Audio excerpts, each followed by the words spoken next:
All right, we're at Isaiah chapter 45. Isaiah chapter 45, verse number 7. What? Isaiah 45, verse number 7. We're looking at the statement that Isaiah made concerning the Lord God. And when we talk about Lord God, we're talking about capital L, capital O, capital R, capital D.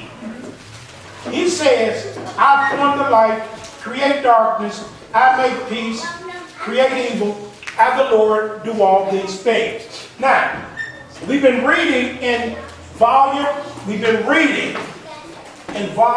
want to go back to volume 7 of McClintock's and Strong's Encyclopedia. Volume 7, page number, because there's some other things I got to read in here. It ain't that much left, but I want to get this in. I'm on volume 7, page 449. Because I ain't got that much left on here, so I want to finish this out. So I'm going to finish this out. I'm on page 449, volume 7 of McClintock's and Strong's Encyclopedia. McClintock's and Strong's Encyclopedia.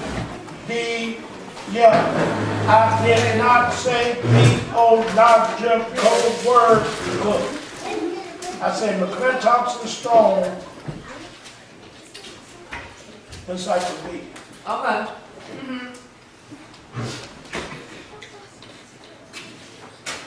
What? What do you want to do?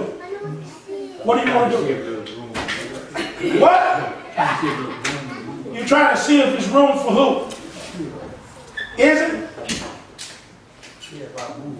Oh, I just wanted to know. What? See, that's what I'm saying. Those two guys, they something else. He won't even get up and come to his brother read and follow along in the book. You know, the brother can barely see. These guys are something else. Niggas can barely see the word. All I'm going to do is sit there and read. I don't know why he didn't print it out. I don't know why Cleo didn't print it out like he usually do on his computer. All he had to do was go to it. So I got to tell him everything. All you had to do was go. All you had to do if you wanted to follow along, YouTube. What? You go to your McClintock and Strong, you go to your PC Study Bible, and you click on your PC Study Bible, you click on it, and you go to Ormuz, and you can play out the whole thing by yourself. He usually do it, but he don't think. And then he prints stuff out and brings the mixing, and he telling him, man, come read the book with me, or Cleo, you could print it out on the laptop. You too, but you don't know how to print, you don't even know how to use your stuff. You could have had it too, what you want. Okay. Why? What's wrong? These, what's wrong with those? Let me see. Can you see how it goes? What's wrong with these? Those are the ones I got though. But you can find them. I don't know if you can find them. If you can find them. Where they at? Did I have them up here? You could.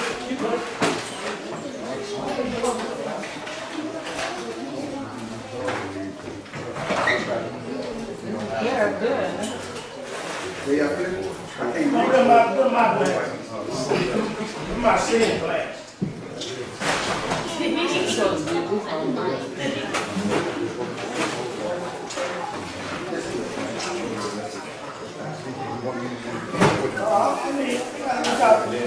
no thing. It ain't fancy around here. Ain't no thing. No, it ain't here. It don't make me no difference. These right here. No.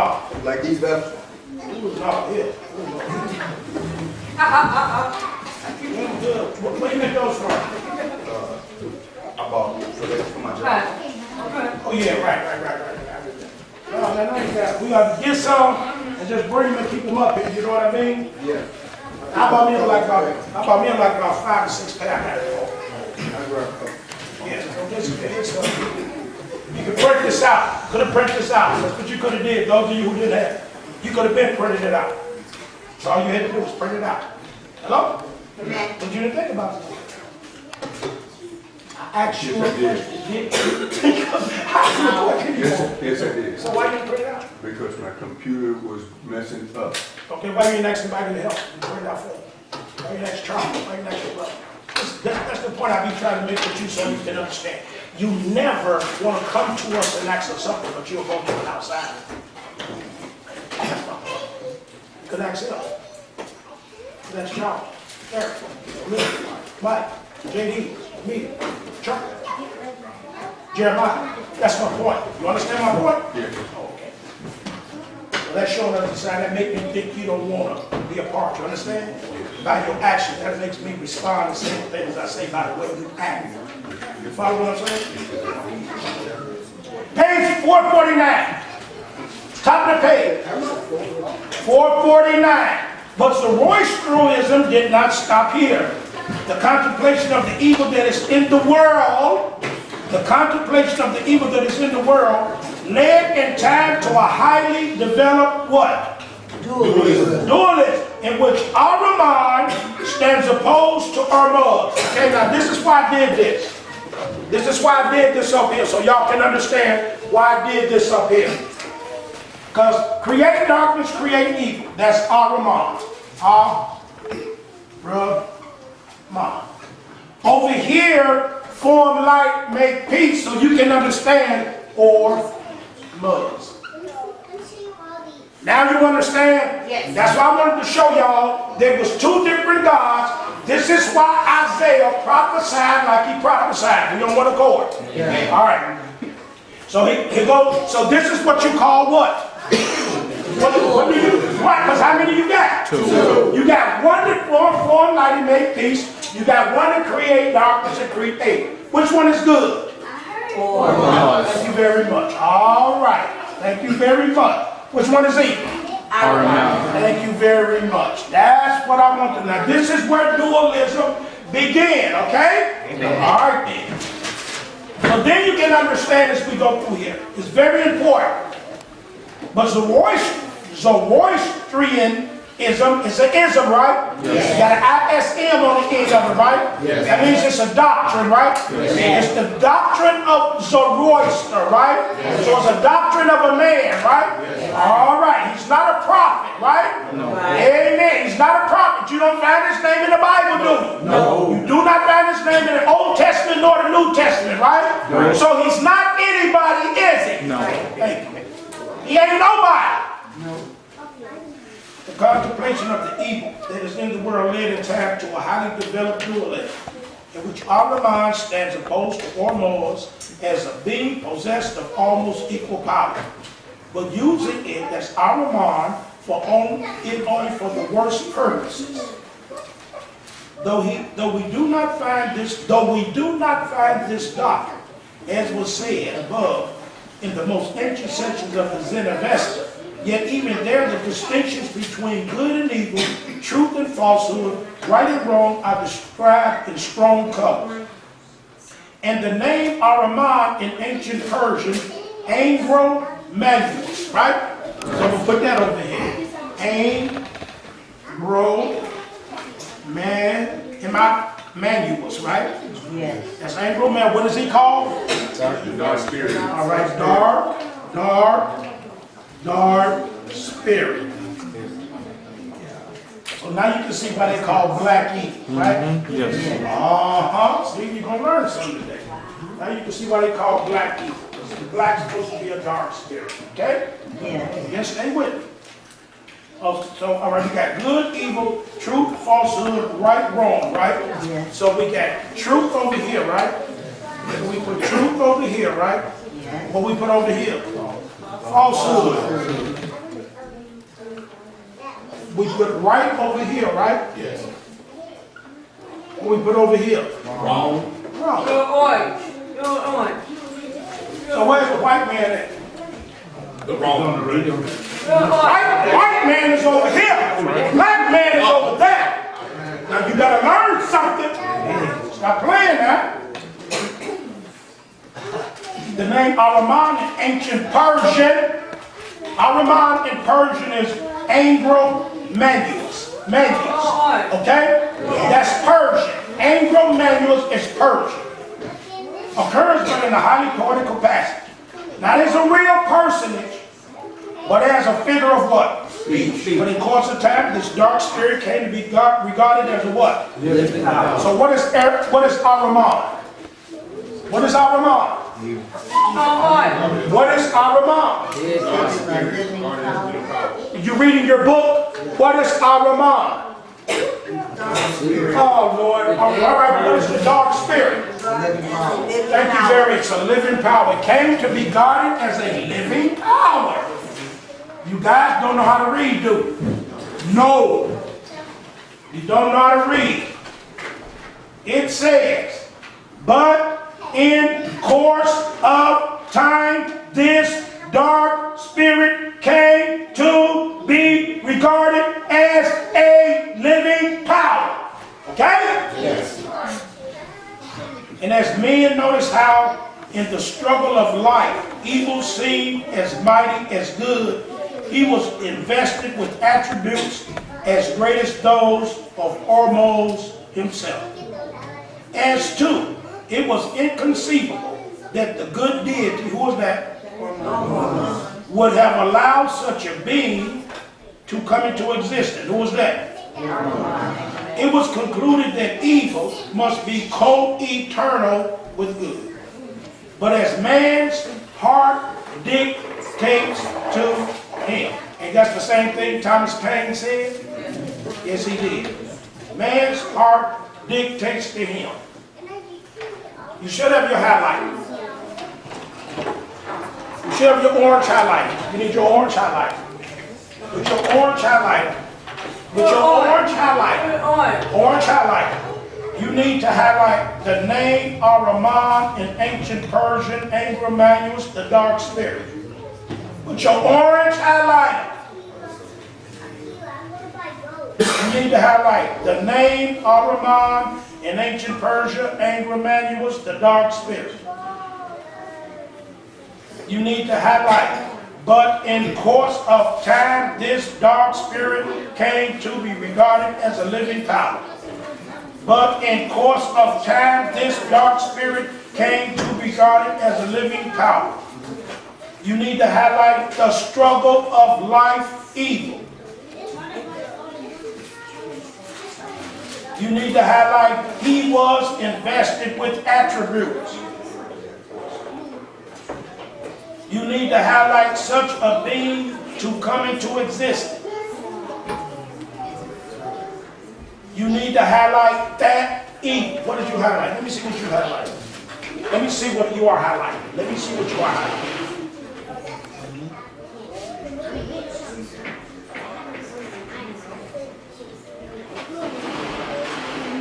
Let me just see what you highlight. Now I ask you to let me see something. Let me see it, okay? All right. Look at me crazy. I said, let me see what you're doing.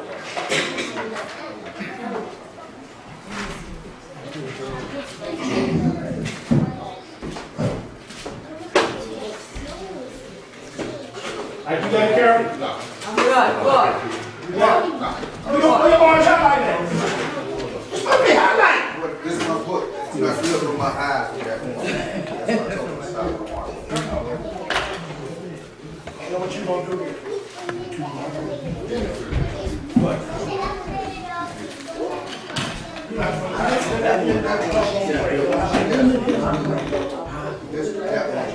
We didn't see no that evil right underneath. That evil must be exposed. He didn't tell us to highlight it. But right. But he didn't highlight. What's wrong? What's wrong with y'all talking about? What are you talking about? You said something about What are you talking that about? evil. What? And you say the last one something about how like that evil. Don't you be trying to tell me that's what I'm trying to say. What are you talking about? Don't be talking about you highlight something, I tell you to highlight. So don't be talking about, let me see your book. I want you to do it. Because you get to talking about something, you highlight somebody, tell you to highlight. Because I already said that, because you don't know what I said. Don't be trying to say what I said. All right, the next thing you need to highlight is man's heart dictates to him. That's what you need to highlight. Don't you ever forget that. That's who tells you what to do, James Brown. Your understanding dictates to you. Man's heart dictates to him. And his heart is evil. That's what told you to come up here, Glenn, and tell me that, and I told you not to. Your heart dictates to you. And you do what your heart tells you to do. And your heart is evil. Your heart is evil. So your heart dictates to you, Cleo, and told you not to order the book, and then when I correct you and reprove it, your heart said, he ain't got to talk to you like that. He don't understand it. Same go with you, Nixon. I told him, but he don't listen. Your heart dictates to you. I don't want to hear what your evil heart has told you. Don't tell me what your heart has told you. That's what y'all don't understand. You understand me, reader? I don't want you to tell me what your heart told you. You understand what I said, James Brown? People don't understand that, James Brown. I don't want to hear what your heart told you. Your heart is evil, and I don't want you to tell me the evil your heart told you about. Do you understand what I said, Eric? You understand what I said, Eric? Tell me, I want to hear what your evil heart told you. Do everybody understand? Yes. Amen. I want to hear what your evil heart told you. I said, you need to order your book now. Your evil heart told you you ain't got the money. Maybe you need to wait for a while. But it don't need to tell. You don't need to live good. I don't know what your evil heart told you when you didn't order the book. I don't know why. Because I don't know what your heart told you. I don't know what your evil heart told you. Your evil heart better tell you, well, you know you can't afford it right now. Maybe you got to wait for it to get a little later. I don't know what your evil heart told you.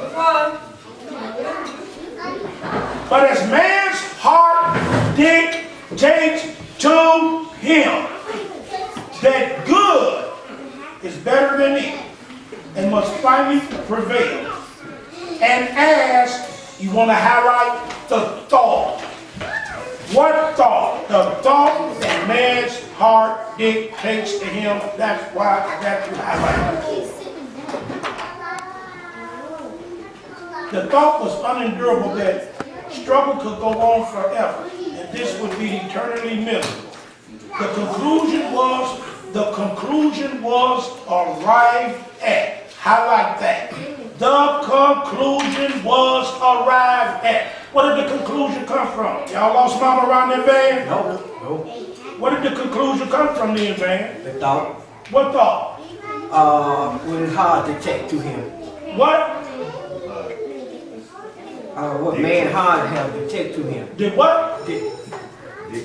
Dictate to him. Thank you very much. You need to slow down, man. You need to just slow down. Amen. The conclusion comes from the thought that your heart dictates from. That's where your thoughts come from. That's what I want y'all to understand. All the conclusions you make in your life comes from the evil thoughts in your heart and that heart that dictate to you. So you do what you, that's why I tell you, you do what you want to do. Your want to do is your heart. Whatever your evil understanding tells you to do, you do it. You think it's good. That's right. You think what your heart tells you is good. That's right. Do you understand what I'm trying to teach you now, Ron? Yes. That's right. The evil is you. That's right. That's right. Amen. That's right. That's what I'm trying to get you to understand. The evil is you.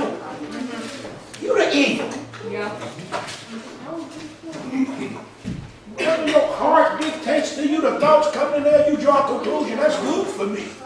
You It's done. always wrong. Amen. Always. Always. You are our Ramah. Yes. You understand what I'm teaching you? That's why I tell y'all go home and read this stuff by yourself. Get away from people and read it by yourself. JD need to read it by herself. Mike need to go somewhere and sit down, separate from everybody in the house, including that damn dog, and sit down and read it by himself. JD needs to go in there, sit down, separate herself from everybody, including that damn dog. Put him in the damn cage, make him sit his goofy self down, because her understanding and learning about her evil heart and the word of God, which is going to save her life, is more important than that damn dog. Amen. And I mean it like I said. Put him in a cage and sit down and shut up, dog. Be thankful. And I'm serious. Carolyn, you need to go somewhere and sit down. Erica, get your babies, make them sit down and read it by yourself. Mom, would you watch the babies for about an hour? Yeah, I want to sit down and read this by myself. Okay, Erica. That's what y'all need to do. Amen. You need to read it by yourself. Sit down and read it by yourself. Y'all don't listen. This is deep. This part right here is the most important part, what I'm reading right here. But as man's heart dictates to him that good is better than evil, and must finally prevail. And as the thought was unendurable that the struggle could go on forever, and this world be eternally miserable, the conclusion was arrived at that time, and in some distant time, period. All months will gain the victory, and evil depart out of this world forever. You can go home and read it too, James Brown. All you got to do is turn on your laptop, go to Encyclopedia, McClintock's and Strong Encyclopedia, go to the search bar and type in. You can read it too, Glenn. All of y'all can. That's all you got to type in. Encyclopedia of Biblical Theological Literature. That's all you have to do. You can take it. You know how to put it on a drive. You can take it. You can put it on your USB drive. Copy it on your USB drive. Get up, drive over to a Home Depot. An Office Depot. Or what else? What is the other one? Office Max. Give them the USB drive and say, I want that printed out. That's all you got to do. It'll cost you about $3 or $4. Don't tell me you can't do it. See if there's something to be done for you to make something in the world or to do something for somebody in the world so they can be successful in this wicked, evil United States of America or something for your family member, you can do that. Yes, Lord. Yes, Lord. Y'all better stop talking to me like I'm stupid. Somebody in the world actually make a DVD for them or make a doggone music tape for them or to do something for the world. You jump up with the quickness and do that because you're going to get a pat on the back because your evil heart don't dictate to you and told you you done did some good. Yes, Lord. Yes, Lord. Talk back with me, bumblebee. Yes, Lord. Yes, Lord. See, don't talk to me like I'm stupid. And you let somebody ask you to do something in the world, you'll jump up and do that with the quickness. Your pastor tell you to do something that's going to enlighten you. You want your understanding enlightened by the Holy Spirit. When I tell you how to get your understanding enlightened by the Holy Spirit, you won't do it. But if somebody asks you to do something in the world and they're going to pat you on your back and you're going to see that it's good, you like that. I noticed it ain't been ticket charge. You see it? Yes. You see it there? I hear it. We're going to put it back here for now. All right. You hear it? Ain't heard nothing yet since you put it back. But Pastor, you understand what I'm saying, Lolita? I was telling Lolita that yesterday. When we was talking about Van, I said, Van ain't got no woods. I don't know why Van's saying that. Van has to exercise. You don't know how long it's going to take him to strengthen his heart.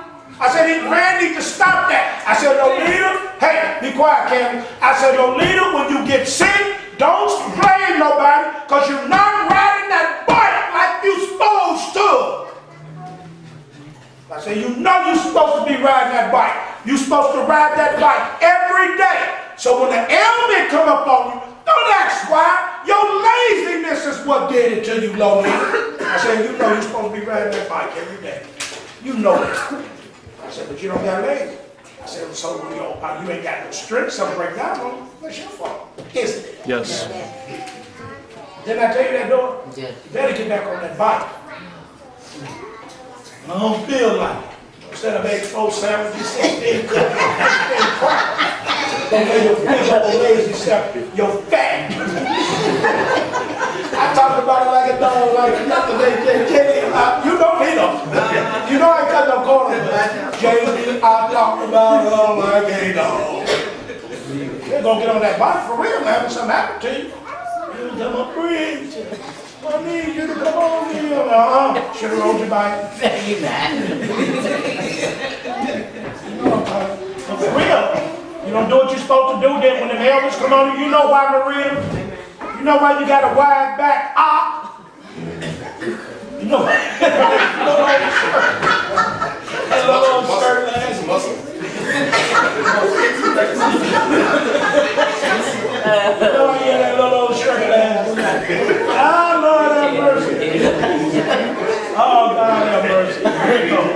But a man's heart, that's what I want you to understand. That's who your enemy is, James Brown. Yes. Your enemy is your heart. Jesus said your enemy is your heart. You say, no, it's not. You a lie, Jesus. You don't know me like I know myself. That's what you say. He said, out of the heart flow evil thought. You know it don't not out of my heart. Jesus, you don't know me. You don't know what my neighbor said. You don't know what people say about me, Jesus. You need to come down here and spend a couple of days with me. And see how I live. And you'll find out if am I evil or not. That's what you said, Jesus. Just follow me around and see what Mike say. Come on, Jesus. Let me show you something. You think I'm evil. Come on. See? Tell him over here. Come on. Come on. See? Tell him, man, what I did. Tell him what I did. James Brown. See, Jesus, you don't know what you're talking about. You hear what James Brown said? He said, hell, James Brown, hard as evil too. See, Jesus, you need to follow me around. You want me to come down for that? Come on. Thank you. Just because you made it. Thank you. That's what y'all want. Jesus, you need to follow me around. He said, I know your thoughts are far off. You don't need to come down there. I know your thoughts are far off. I'm sitting here on the right hand side of the Father. I know what you're thinking.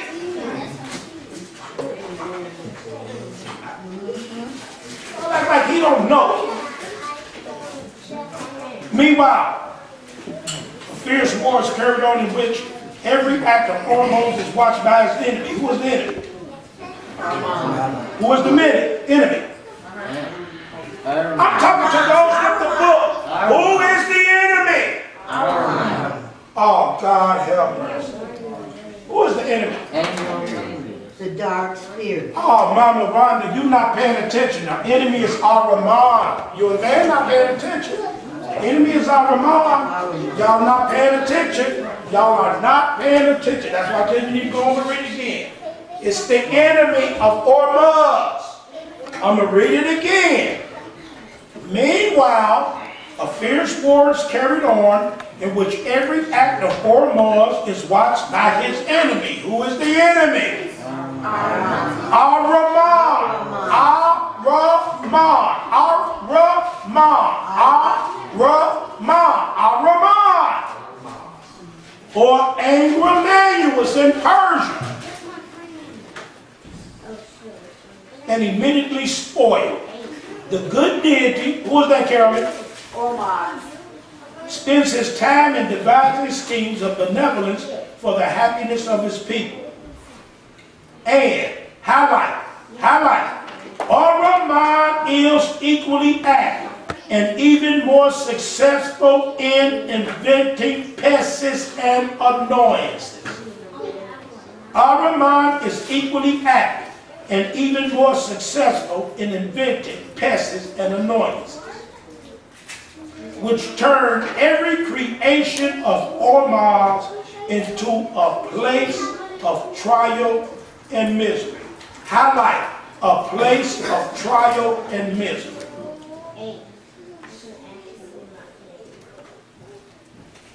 Highlight, the imaginations too soon called into existence numerous personages to be the allies and ministers of these dread powers in the conflict, and each especially had his council of 6 by whose instrumentality the conflict was maintained.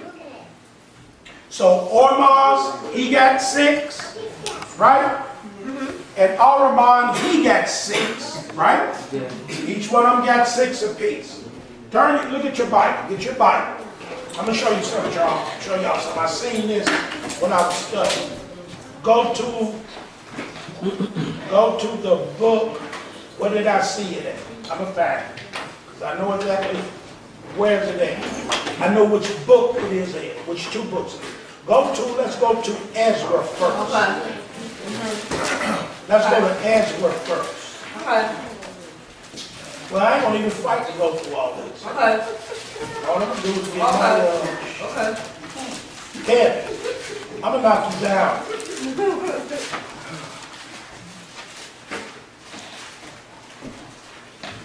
Thank you, Kevin. Thank you, quiet.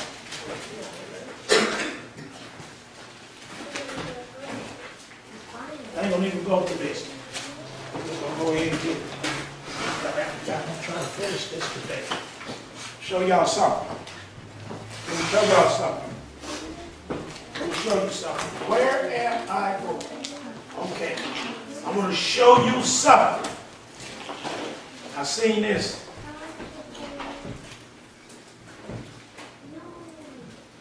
I seen this when I was studying.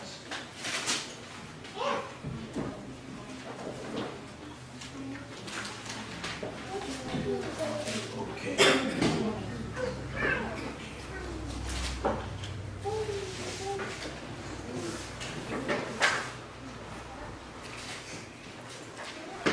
What I say, Ezra.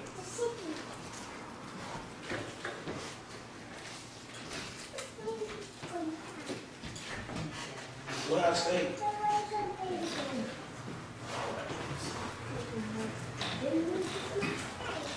Let's go to Ezra chapter 8. Oh no, I got it. Ezra chapter 7. Oh, okay. Okay.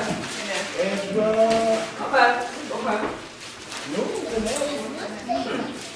Ezra chapter 7. And I noticed this when I was studying. Ezra chapter 7.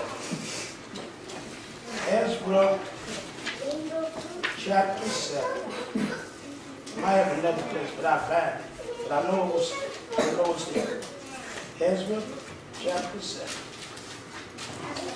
Yep, there it is right there. It might be in another place. Let me see. Yep, that's it. That's it. I got it. All right, let's go to Ezra chapter 7. Ezra chapter 7.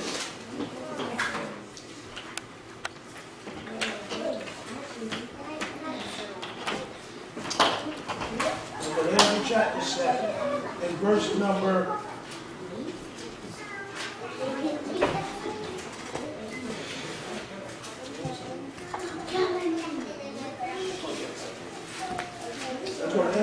7. Verse number 14. Okay. Let's read down to it. Okay. Let's read down to it. Okay. Verse number Yeah. 11. Quiet. Now this is the copy of the letter that the king Artaxerxes gave it to Ezra, the priest, the scribe, a scribe of the words of the commandment of the Lord and his statutes to Israel. Artaxerxes, king of kings, Artaxerxes, king of kings, unto Ezra the priest, scribe of the law of the God of heaven, perfect peace. And at such a time, I make a decree that all of the people of Israel and his priests, Levites in my realm, which are minded of their own free will, to go up to Jerusalem, go with thee. Here we go right here. Just let you know they believe in dualism. For as much as you are sick of the king and of his 7 counselors. How many do Ormuz have? 6. How many do Aramon have? 6. They pattern themselves after Ormuz and Aramon. See what I'm saying? This lets you know they believe in dualism. Okay? For as much as you are sick of the king and his 7 counselors to inquire concerning Judah, Jerusalem, according to the law of thy God, which is in your hand. Now, go over to Esther, book of Esther.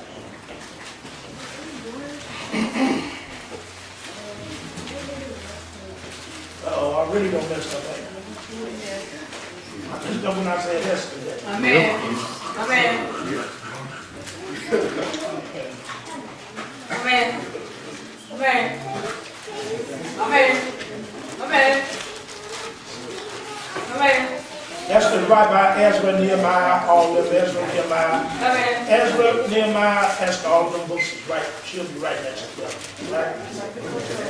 Huh? Amen. Amen.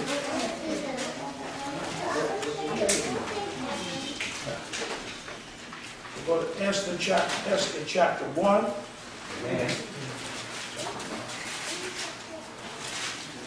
Amen. Amen.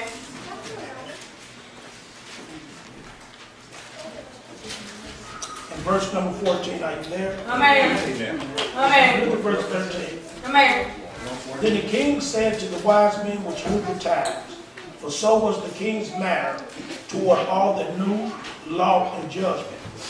And the next unto him was Karshina, Shethar, and Matha, Tarshish, Meres, Barsina, Memucan, the 7 princes of Persia and Media, which saw the king's face and would set the first in the what? So they got set and patterned themselves after the God. Understanding. Good. That's what I wanted to show you. That's the proof that they believe in doing it. Okay? All right. Okay. Candace. Okay. Candace, I'm gonna whoop you. You wanna read? Please. Read it. Wait. Thank you. Now you ain't reading no more. Now be quiet. Wanna read again? Well, read.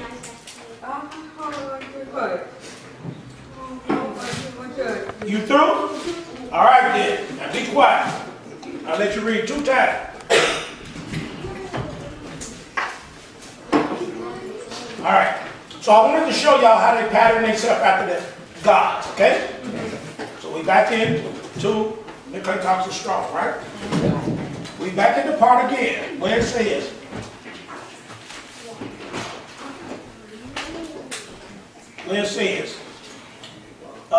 the imagination too. Y'all highlighted that, right? Yes. The imagination too soon called into existence numerous personages to be the allies, right? And ministers of these dread powers in the conflict. Each especially had his council. We just seen the counselors, right? Yes. Amen. Of 6, at whose instrumentality the conflict was what? Maintained. On the side of Ormuz, the council is more completely defined than on that of what? Ar-Rahman. Get acclimated and accustomed to pronouncing the name. That's why you need to go and read it. Ar-Rahman. R-A-H. Ar-Rahman. It is composed of 6 Shas fans. Shash. S-H-A-S, pans, P-A-N-D-S, Shash, pans, or immortal saints, of whom the first, Baman, the good mind, originally a mere attribute of Ormuz, has for his office the maintenance of life in animals and of goodness in man. Artabesh, the second means the clearest truth. These are the 6 councils with Ormuz, right? Yeah. Because all of them is what? Thank you, Mixon. All of them is what? Good. Pay attention. Come on. I'm start again. On the side of Ormuz, the council is more completely defined. So what we finna do? Define the council. Thank you, Mama Rhonda. Thank you very much. On the side of Ormuz, it is composed of 6 Shas fans, or immortal saints. First you got Baman, the good mind. Originally a mere attribute for Ormuz, has for his office, Baman, the maintenance of life in animals and of goodness in man. Artabesh, the second means the clearest truth. He was regarded as the light of the universe, and his business was to maintain the splendor of the various luminaries and enable them to dispense heat and light. So that's why God said he did what, Jeremiah? I'm going to read it again. You're supposed to be listening, so I'm going to read it again. Artabesh, the second means, Artabesh means the clearest truth. He was regarded as the light of the universe, and his business was to maintain the splendor of the various luminaries and enable them to dispense heat and light. That's why God said he what? Hey, my son, that's why God said I form light. Artabesh don't form nothing. Who don't get it? Mom, you and Barry got to look up. You got to look up. What? Artabesh don't form light. What? God say I form light. Amen. Now let's go back to the book, because y'all got to pay attention. Okay. Artabesh, A-R-D-I-B-E-S-H-T, means the clearest truth. Period. What? Right? Right. He, Artabesh, was regarded as the light of the universe. God say, no, Artabesh is not the light of the universe. I formed the light of the universe. I'm going to have to be very elementary with y'all. Let's go to the book of Genesis. Oh, okay. Okay. I'm going to have to be very elementary with y'all. Let's go to the book of Genesis. This is the way God wants me to teach our kids. Okay. Genesis chapter 1. Okay. Genesis chapter 1. Okay. Genesis chapter 1. And God said, let there be light, and there was light. And God saw the light, and it was good. That wasn't Artabesh. I got to be very elementary with y'all. And God called the light day, and darkness he called night. And the evening and the morning was the first day. Let's go to verse number 14. And God said, let there be lights in the firmament of the heaven to divide the day from the night. Let them lights be for seasons and for seasons and for days and for years. Let them be for the lights in the firmament of heaven to give light upon the earth. And it was so. And God made two great lights, and the greater light to rule the day, the lesser light to rule the night. And he made the stars also. And God set them in the firmament and the firmament of the heaven to give light upon the earth, to rule over the day, over the night, to divide the light from the darkness. And God saw that it was good, and the evening and the morning were the first day. That's not Artemis. That's not Artemis. Excuse me. That's not Artemis. Now we go back to the book. It says Artemis the second means the clearest truth. He was regarded as the light of the universe. No, he's not. He was regarded as the light of the universe by the Persians. He's not the light of the universe. God said, I formed the light. I'm the light of the universe. He was regarded as the light of the universe. His business was to maintain the splendor of the various luminaries, that's stars, moon, and sun. God said, no, that's not Artemis, that's me. That's why he said, there is no God beside me. And this needs to be explained. He said, I formed the light. Not this God y'all got in Persia called Artemis. A-R-D-I-B-E-S-H-T. Artemis do not form no life. R-D-B-E-S-H-T. He do not do nothing. That ain't even a God. He don't exist. There is no God beside me. This was supposed to be one of the counselors of Ormuz. What is the first counselor of Ormuz? What is his name? His name is Bahman. His name is B-A-H-H-M-A. What do he do? Bahman, B-A-H-M-A. What is he? What do he do? Originally in Mir. I asked you, what did he do? I didn't ask you originally done. What did he do? Who does that? Thank you very much. He did that in the beginning. You don't maintain no life and no goodness in no man. Bahman don't do nothing. There is no Bahman beside me. This is what they believe. So God is telling them, this is how far Israel has failed. This is what Persians believe that's taught by Zoroaster. Because all the attributes we find that is in this book, you're going to go back to Genesis and find that God did it already. Do you understand? Yes. Every time we find one, we can go back to Genesis and see God did it. Do y'all understand? This is how important this is. Amen. So every time they claim that one of the counselors was in on working with Ormuz, God don't told them already. I, the Lord, do all these things. That's why I got that in the middle. Well, I ain't talking about every time we read one, what are we supposed to say after that? The Lord do all those things. Now you understand? Yes. He just didn't say this for nothing. He don't understand how to teach you this. What you say, Jackie? That definitely do. Yeah, it need to be explained. Come on, Loretta. He don't need no counselor. He is the counselor. Thank you very much. Wonderful counselor. Amen. Now she done quoted what? Isaiah 9. Go find him and read it. I think it's 9:6 or something. Read it to him. She in Isaiah chapter 9. He's the wonderful counselor. I told her to read it. I tell you, be still. You gotta stay here. You trying to understand that, man. Yes, this needs to be explained. That's what I'm telling you. He just didn't say, not saying this for nothing, Ronnie. Amen. Read, Marie. Tell them where you at. Isaiah 9:6. Read. For unto us a child is born. Come on. Unto us a son is given. Uh-huh. And the government shall be upon his What's his name? Give me a name of the child. Give me a name of the child, man. Give me a name of the child that is born unto us. Jesus. Get out of here. Give me a name of the child that is born unto us. Wonderful counselor. Wrong. Get out of here. Give me a name of the child that's born to us. Thank you. Give me a name of the child born to us.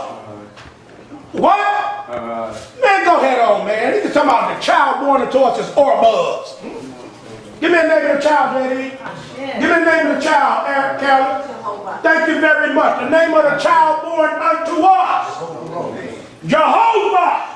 No, Ormuz born unto us, man. That's a Persian God you're reading about. You not paying attention. Hashem. Thank you very much. You know, or see, that's why I teach that. Because he's sitting here thinking that this God is Jesus or exists. No.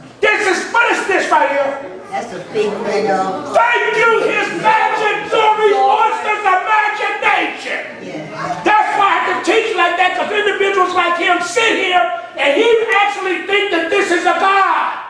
Do you hear him call him Jesus? Yes. This is a man's imagination. Right. You do not find this name in the Bible. You find it in history. And what is history? Men's imagination. Historical religion. What is historical religion? Yeah, man. Man's imagination. And see, he believed it. See, that's why I tell y'all that. They call it revisionist history. I keep telling you, that's why you think I'm going through this. He think that Ormuz is Jesus. She reading the scripture in Isaiah 9:6, where it say a child is born unto us. I asked him the name of the child. He said Ormuz. Because he see good over there in truth and light. That let him know he don't understand. No, that is not Jesus. This is not even a name for God. Do y'all understand that? Because see, he confused, and that's why I tell y'all, don't get confused. This is dualism. That's why I put it here. It's not, the Lord is not Ormuz. He thinks the Lord is Ormuz, don't he? Yes. Yes. And I told you this is dualism. You got Ormuz over here and Ar-Rahman. They in opposition against each other, they fight. No, I, the Lord, I form the light. I make the peace. I create darkness. I create the evil. I, the Lord, do all these things. I do this, I do this, I do this, I do this. Ormuz don't do this and this. And Ar-Rahman do this and this. I, the Lord, I do this, this, this, and this. Y'all understand? Yeah. That's why I can tell you about that, because I know individuals sit here like him and believe that. Did you hear him just call him hormones? Yes. That's why I have to do this very meticulous like this. Because he not understanding that this is a figment, like Mama Ronnie said, of a man's imagination. This is a God he made in his mind. And so when I tell you, when I'm reading this and it says here, man's heart dictate to him, he's not hearing nothing I'm saying. His heart is teaching him as I'm seeking to teach him now. He's teaching himself. He don't hear nothing I say. He's sitting there teaching himself. So he ain't heard nothing I say. This doesn't even exist. All this comes out of his mind. He is not a prophet of God. He's just a normal man just like him. But he's not seeing him as a regular man like himself because Cleo believes in man, whether y'all know it or not. Yes, he does. He believes that is some good in man because it's been told him. And he has not come to the conclusion through the word of God that he is evil. He ain't come to that conclusion yet. I know it. I know this. Because from the abundance of the heart, the mouth speaks. That's how I know it. My Savior first said what comes out of his mouth comes from his heart. And what he just came, what comes out of his mouth and come out of his heart, he do not believe that he is evil. Period. He don't believe it. He really don't believe it because he bases his understanding, he bases his belief off what man saying. Many of you in here is the same way. You are low down rank evil. Your heart dictates to you your thoughts, and you want to tell me, well, my heart is not telling me that, Dennis. Dennis, I don't feel like that, but the word of God say, I know you don't. I know you don't. You ain't been convicted by the Holy Spirit that you was evil yet. You haven't been convinced by the word of God yet that you are evil, low down, no good. Word of God right there. Preach! That's what I'm trying to get you to understand. He's not the only one in here like that. He's the only one that just manifested. Now, I don't want to go to the retinue or go down the list. That's what you guys really don't believe about yourselves. Your heart dictates to you. You evil. You got a problem. You think you ain't got no problem. You want to believe all the good the doctor say. Son, you got a problem. You got a problem. But all the good the doctor say, you grasp. Every time you say something bad, you don't want to hear it. You don't want to hear it. Because you already don't dictate yourself. Ain't nothing wrong with me. Yes, it is, son. You got a weak heart. Something is wrong with you. Something is wrong with you. They have to see if your valve leaking. If your valve leaking, you're going to have surgery. And you ain't gonna know that till they go with you. So you don't know right now. Nobody don't know right now. Not even the doctor. That's why he's going in you. God knows right now though. That's the one you should be praying to and talking to. I don't care what that doctor say, JD. He know. He already done reported. You ain't gonna know what he don't report it to you till he tell you through that doctor. Whatever it is, it's already there. As I speak right now. So you don't want to believe it. That's what's going to get you in trouble, I can tell you.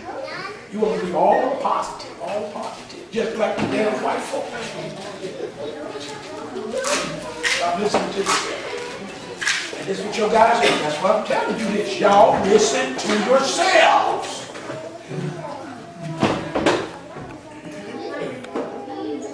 Heart dictates to you. It's not the mix. And I'm telling about Hormuz. I went to Wallace and he called Hormuz Jesus. Read, Marie. Tell them where you at. Isaiah 9:6. Thank you. For unto us a child is born, unto us a son is given, and the government shall be upon his shoulders. And his name shall be called Wonderful Counselor, the Mighty God. His name shall be called what? Wonderful Counselor. Thank you very much. He is the counselor. He don't need no 6 attributes and no 7 people next to him giving him no counsel. He don't need no 6 counselors or no 7 counselors. Nobody sitting next to him counseling him. You don't need that. That's why he said that in Isaiah, didn't he? He said it in Isaiah, didn't he? He said it in Isaiah. Isaiah 40 and 2.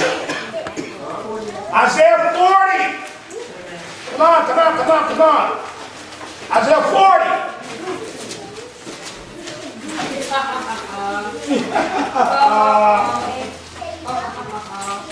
Isaiah 40.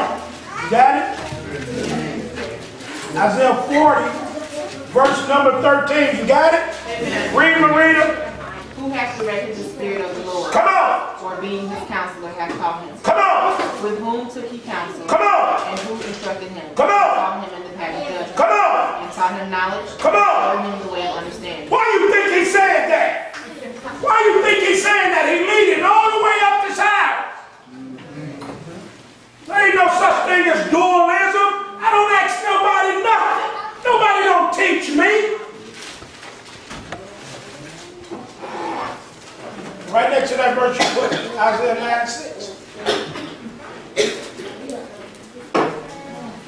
You got it, man? You got it? I got no 6 counselors, no 7 men sitting next to me. All right, now I'm going to ask you a question, JD, and I'm going to bust your head. I'm going to bust your head, JD. I ain't lying. I'm going to bust your head. We're talking about counselors, JD. Counselors, JD. Remember, take your time. I want you to think about counselors and tell me something about counselors, about somebody counseling. Think now, I taught you already. Just take your time. You remember what I taught you about counselors? Counselors? Yeah. You remember, Carol? I just taught y'all that. Take your time. I just taught it to you. Rita, Penny, Eric, I want you to think. I just taught it to you about counselors. About counselors. God taking advice. Just think, I just taught it to you. I just taught it to you. Think. Think, I just taught it to y'all. No, it ain't in the Bible. Get out of the Bible. Pray. You don't remember Eric? You don't remember JD? You don't remember Carol?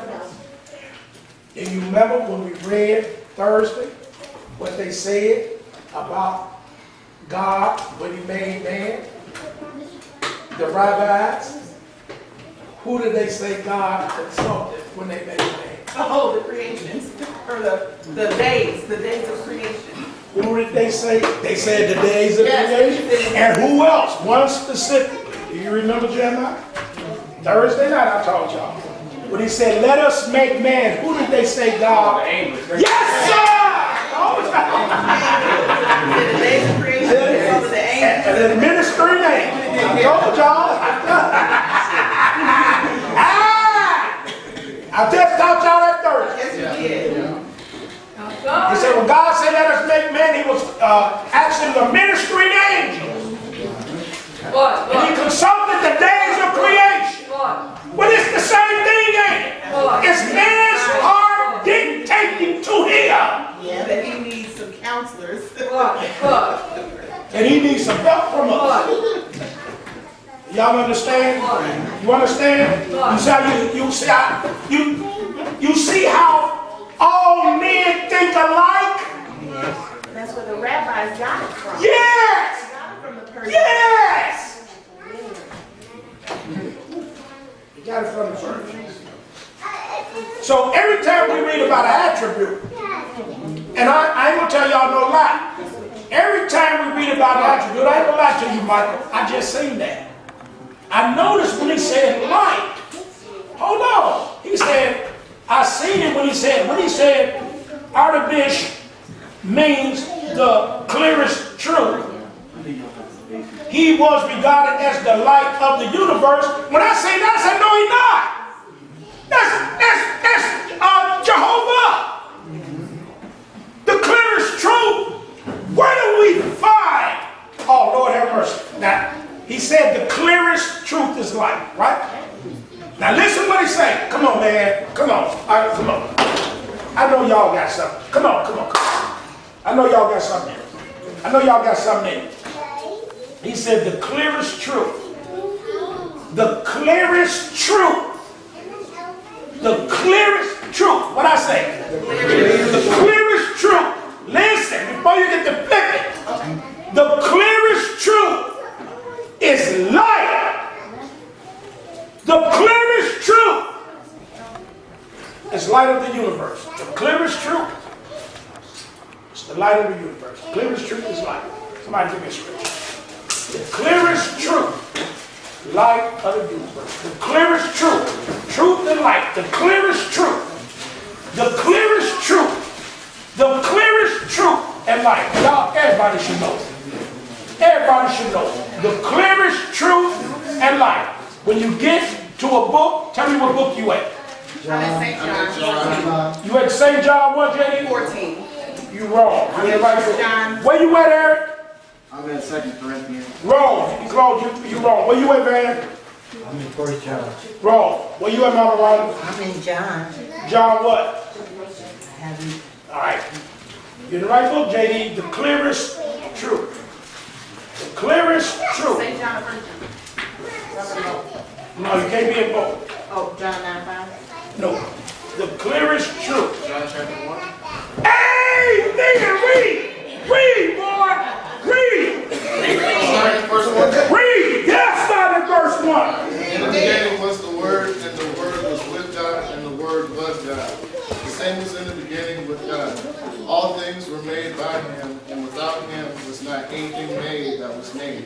In Him was life, and life was the light of men. Read! And the light shineth in darkness, and the darkness comprehended it not. Read! There was a man sent from God whose name was John.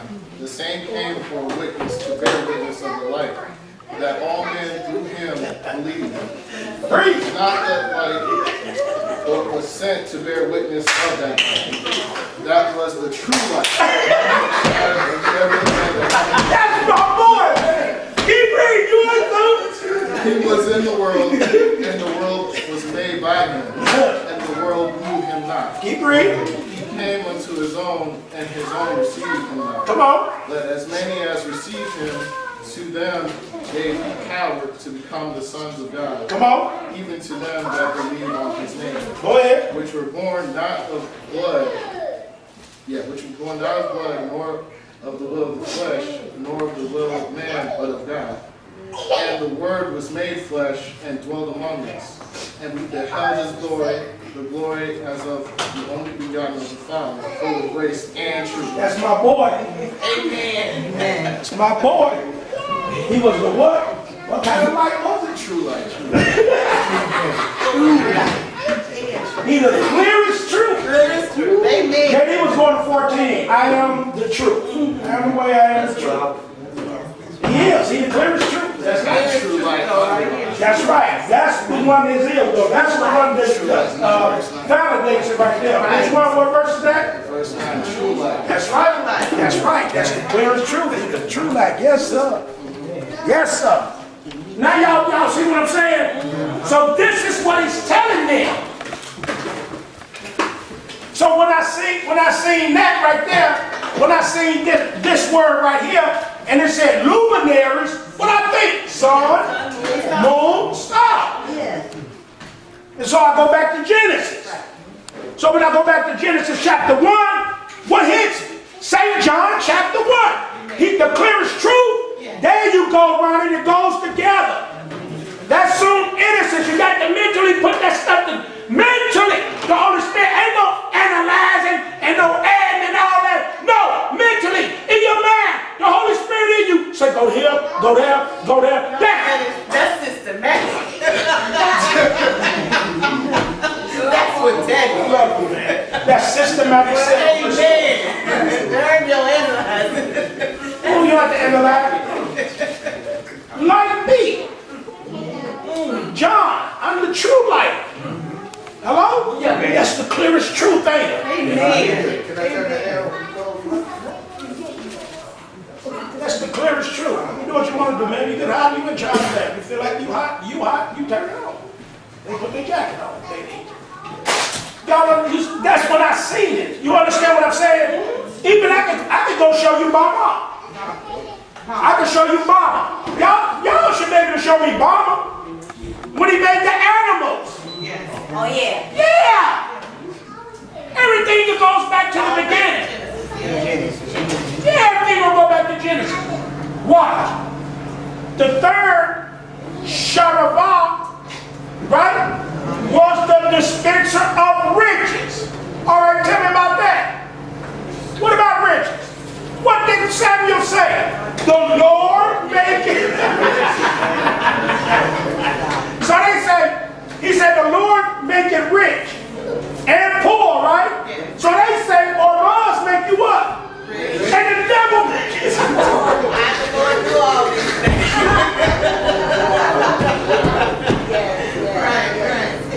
You understanding what I'm saying? Yes, it needs to be explained. You understand what I'm saying?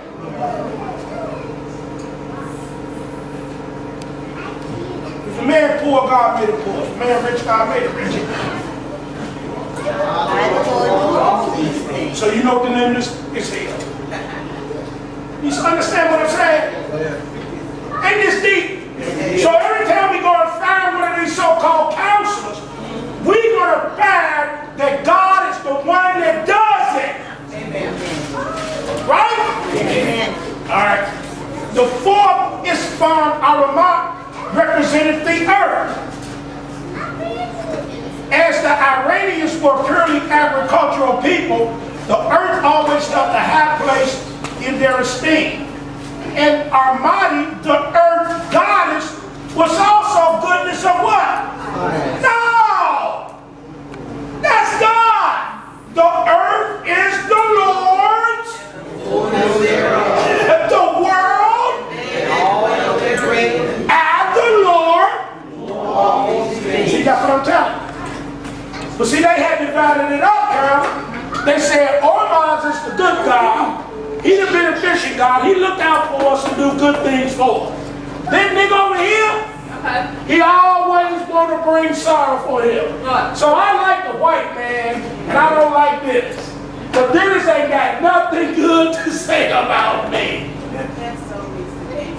So, in the Pentecostal, Apostolic Church, what they say? I ain't going over there. They too negative for me.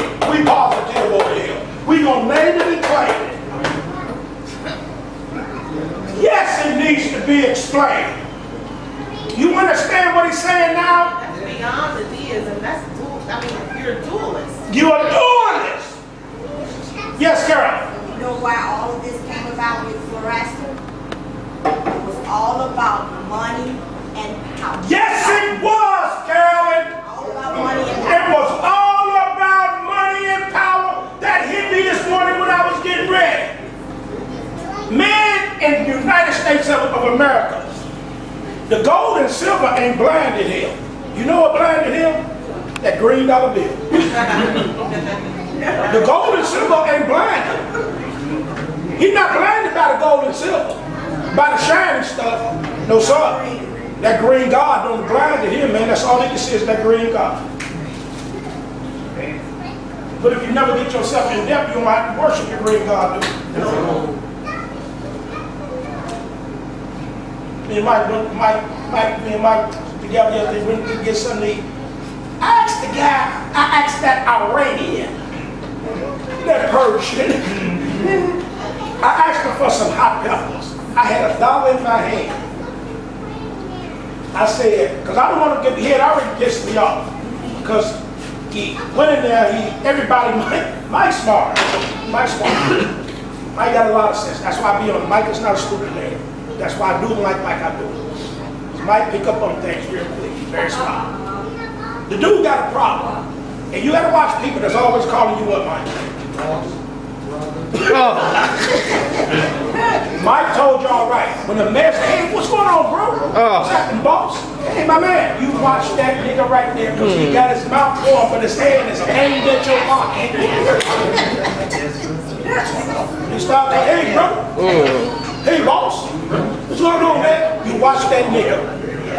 His mouth is running. While his mouth running, you watching his words, his hand is going like this towards your pocket.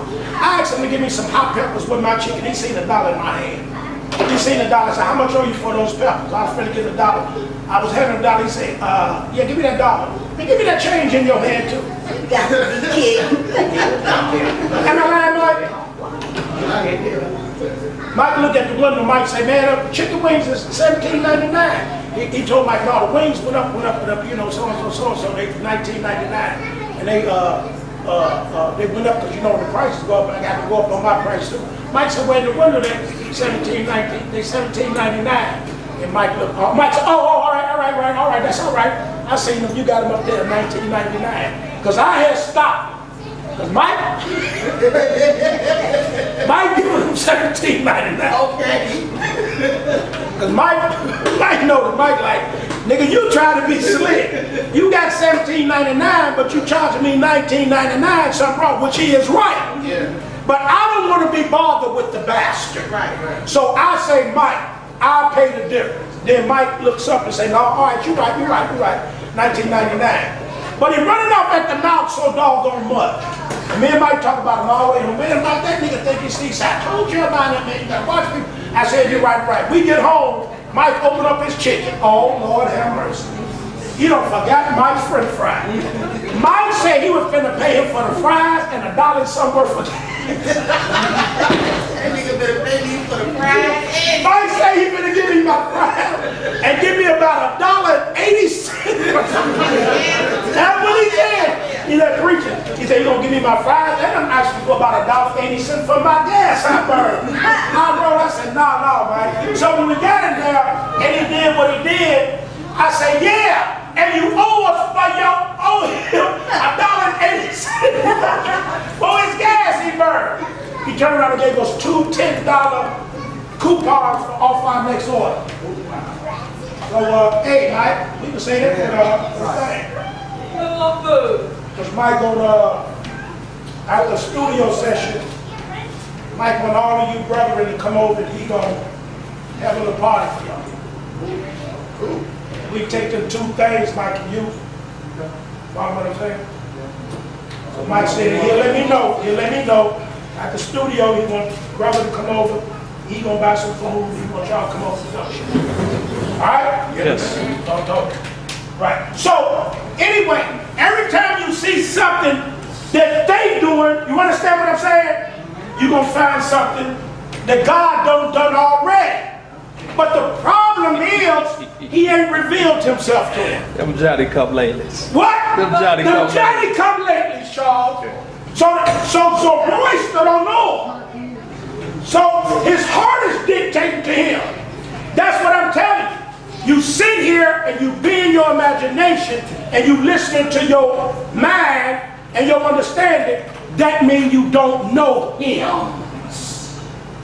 You still trusting and believing in yourself. That means you don't know him. We don't accredit nothing to man. Do you understand what I'm saying, Doc? Man have not did nothing in your life at all. All the good that came in your life came from the Lord. All the evil that came in your life came from the Lord. And I'm going to show you the evil that comes from your life before we leave here. I'm going to show you. I'm going to show you. I'm going to show you. I'm going to show you how all the evil comes into your life. I'm going to show you how it comes into your life. I'm going to show you. So when it, like I told you, God don't just wait for you to do something and then zap evil in your life. No, he don't. I'm going to show you how it comes into your life. Now, let's go down here. Look, it says, we at Armani, right? Yes. That's the earth goddess, right? Yes. Now it says, under her charge, you got it? Yes. Was all growth and fertility. No. What did the God tell the earth? There you go.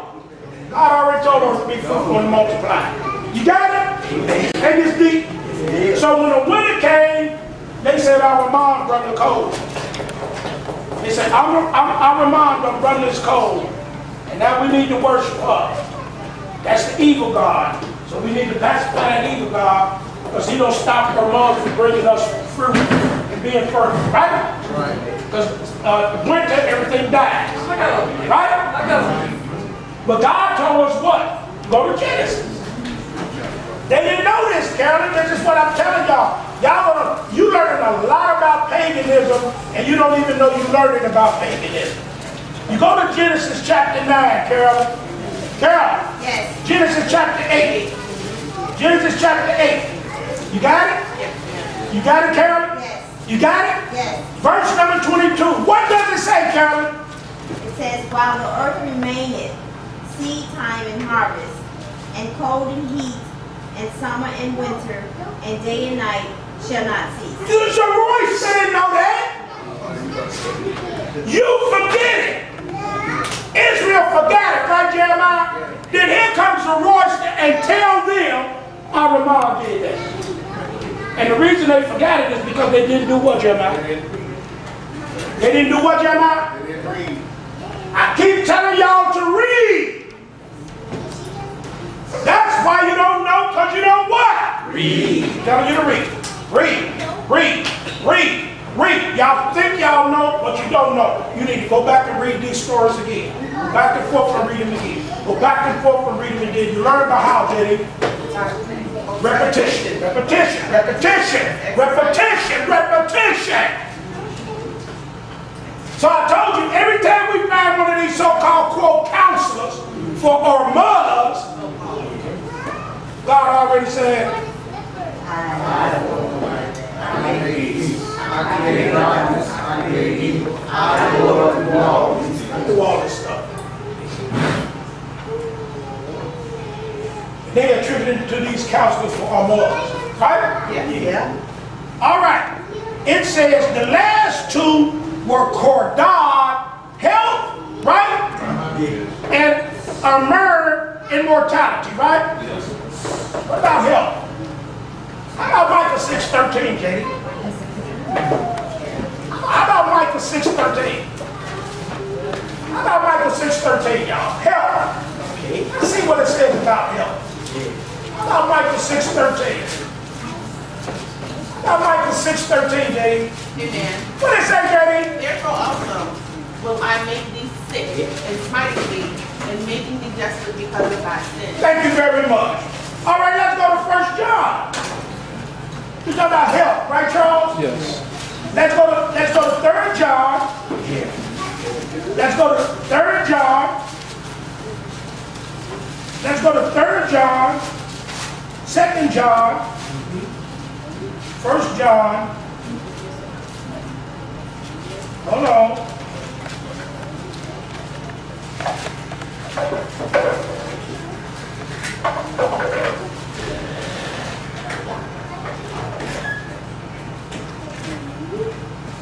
Oh, come on, man. I know better than this. 1 John, no. 2 John, It's second. It's 3 John. 3 John. Hold on. Yeah, I got it. I got it. Let me mark it. Verse number, you got it, Carol? I have to, 3 John, do you got it, Carol? yes. All right, then. One question. I didn't ask you what you had. 3 John chapter 2. What does it say, Carol? 3 John verse 2. What does it say, Carol? Love, I wish above all things that thou mayest prosper and be in health, even as thy soul prospers. All right, if you be in health, who put you in health? The Lord. If you sick, who made you sick? The Lord. Thank you very much. Come for every one of these so-called counselors, we got a scripture. What about immortality? What about immortality? You gotta have a scripture. You just can't say it. Don't say the Lord, Leo, you don't know the scripture. Don't do that. You don't do that in here, do we? Nope. We don't make no accusation like that and you take immortality and they say, all right, then show me in the Bible. Now show me, Cleo. Huh? Show me. I don't know where's it at, preacher. Thank you very much, Mr. Proud Man. But I tell you, see, there you go with your pride. The Lord, show me in the scripture. But then, preacher, you show me in the scripture. Let's go to 1 Timothy. You understand what I'm saying? But every one of these counselors, you got it. God already done did. 1 Timothy. 1 Timothy. Watch this. And I'm quite sure that this goes all the way back. 1 Timothy, verse number 1 Timothy chapter 6. Are you there, JD? I'm sorry, John 3:15. You there? Verse number 12. Read, Cleo. Fight the good fight of faith, lay hold on eternal life, whereunto thou art also called, and hast professed a good profession before many witnesses. Now that's what everybody in here has done. Read. Read. Fight the good fight. You read that already.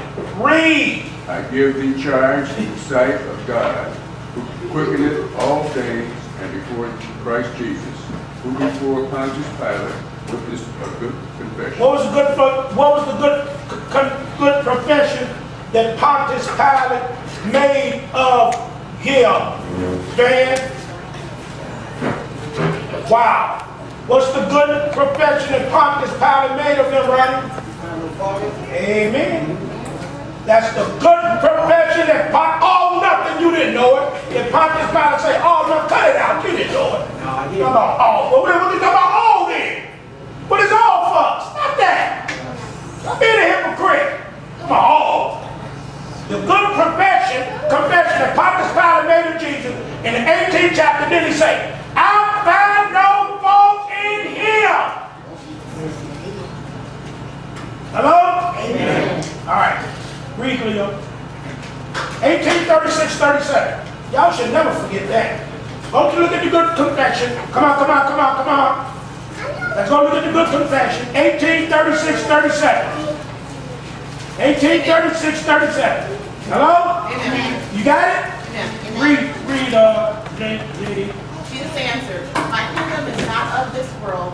If my kingdom were of this world, then would my servants fight. Come on. And I should not be delivered to you. But now is my kingdom not of this world. Thank you very much, sir. Then that little guy gonna tell me he setting up a kingdom in the world. We're at verse 37. Read, JD. John 18:37. Read, JD. Pilate therefore said unto him, Come on. Art thou a king then? Come on. Jesus answered, Thou sayest that I am a king. Come on. This then was I born, and for this cause came I into the world, that I should bear witness unto the truth. Everyone that is of the truth heareth my voice. Read. Verse 38. Here we go right here. Pilate said unto him, What is truth? Come on. And when he had said this, he went out again unto the Jews and said unto them, I find in him no fault. That's a good confession. Amen. Go back over to St. John and you put that there. John 18:38. Because when you get over here in your Bible, I'm going to show you that he don't get everything right. They say, I give thee charge in the sight of God who quicken all things, and before Christ Jesus, who before Pontius Pilate witnessed a good confession, right? Right? Yes. And then he got by who before Pontius Pilate, he got double L, right? Yes. Then you got John 18:36-37, right? Right. No, you need to put 38 there too. Because the good confession is in verse 38. Amen. Hello? Amen. All right, so you need to put 1836. Then where that period, you put a comma, right? Yes. And you put 38. Because that's what a confession is. You underline 38. Because the confession is in 38, is it? Yes. The confession is in 38, right? Yes. Got it? You understand? Everybody understand? No. Oh, Lord have mercy. John, Wait. You're supposed to be at Timothy. You're supposed to be at Timothy 6. That's where you're supposed to be at. Supposed to be at Timothy 6. 6 what, JD? 6:13. Supposed to be at Timothy, 1 Timothy 6:13. 2:5 in Revelation. They go 1 Timothy right there. 6:13. 6:13. 6:13. I give thee charge in the sight of God, who quickeneth all things, and before Christ Jesus, who before Pontius Pilate witnessed a good confession. He got double L. And he got John 18:36-37. put 38 there. You put you.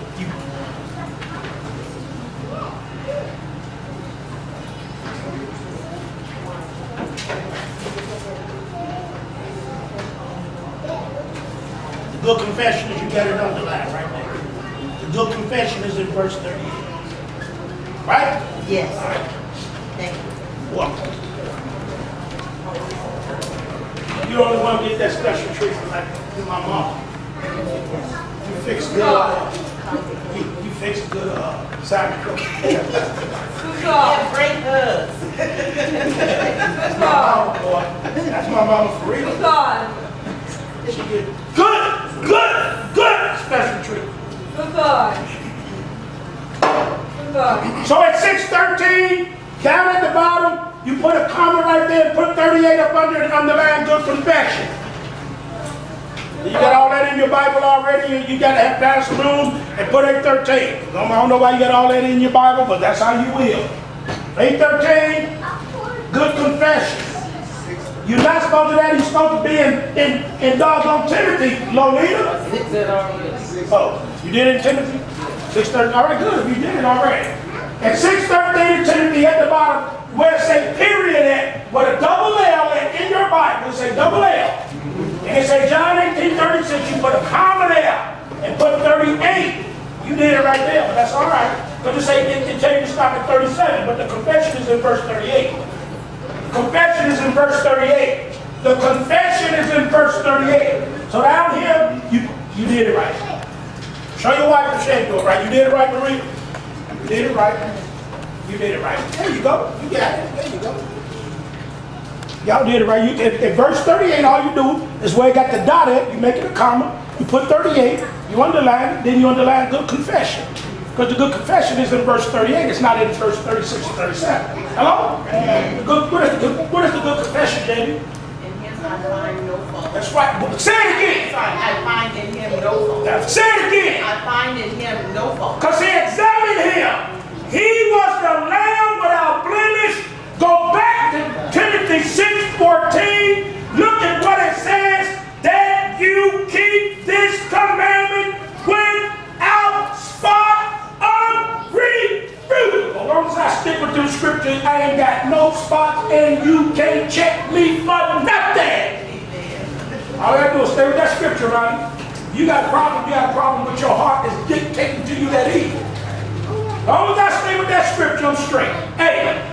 That's my best English. Amen. All I have to do is stay with the scripture. Never give my opinion. Never analyze and be mathematical and literalize about. I don't need all that. All I need is the Holy Scripture. That's all I need. And some parsing and some definition. Putting it back in the original language. That's all you have to do. Hello? Amen. That's why apparently he said after the good confession. After the good confession, what do we see after the good confession, Carolyn? Semicolon, he ain't through with the thought. The semicolon, he said, you don't want the people going around finding no fault in you. He said, I give thee charge in the sight of God, who quickeneth all things, and before Christ Jesus, who before Pontius Pilate witnessed a good confession. I want you to have a good confession among the people. I want the people to say, what, J.D.? I find in him no fault. Thank you. I find in Timothy no fault. Now when you find one, come on, bring it to me. And go bring a witness with you. Get two people. Say, congregation, a preacher. Yeah, me. And Ronnie got something we want to say to the congregation. All right, come on. Congregation, I found the fault in Dennis. Mike is my witness. He got a scripture right here where the fault is in Dennis. And this is what Dennis did. That's how you're supposed to do it. See, you can do it. You can do it.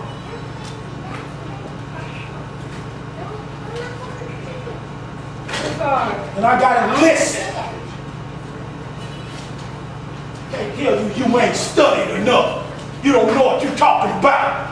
You ain't studied enough. You didn't parse the word. You ain't studied enough. You only been. Can't supposed to tell you that, Ronnie. You're supposed to listen. Stop giving you all them excuses. Talking about you ain't studied enough. You ain't been here. I've been studying 50, 60 years.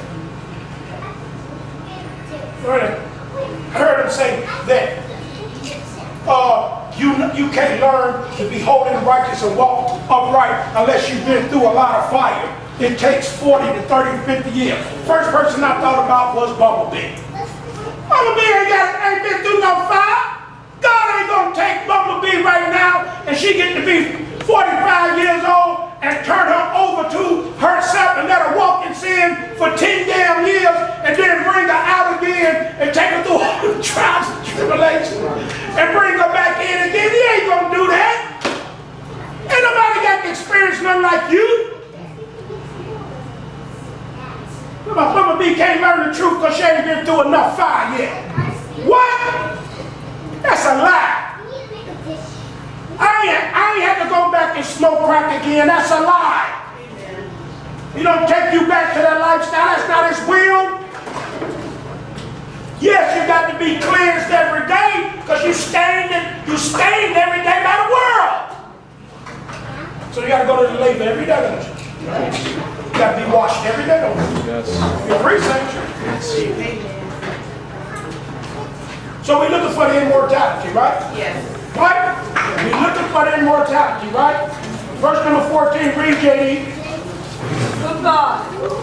That thou keep his commandment without spot, unrebukable, until the appearing of our Lord Jesus Christ. Come on. Which in his times he shall show he is the blessed and only potentate, the King of kings. Wait a minute. King of kings?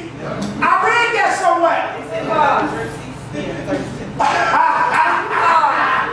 He said Artaxerxes ain't the what? No. King of kings, we read it and he's Ezra 7. We read that already. He said, Artaxerxes is not the king of kings. I'm the only one. King of kings. We just read that in Ezra chapter 7. See, they call themselves kings of kings. He said, no. What did he say, Daddy?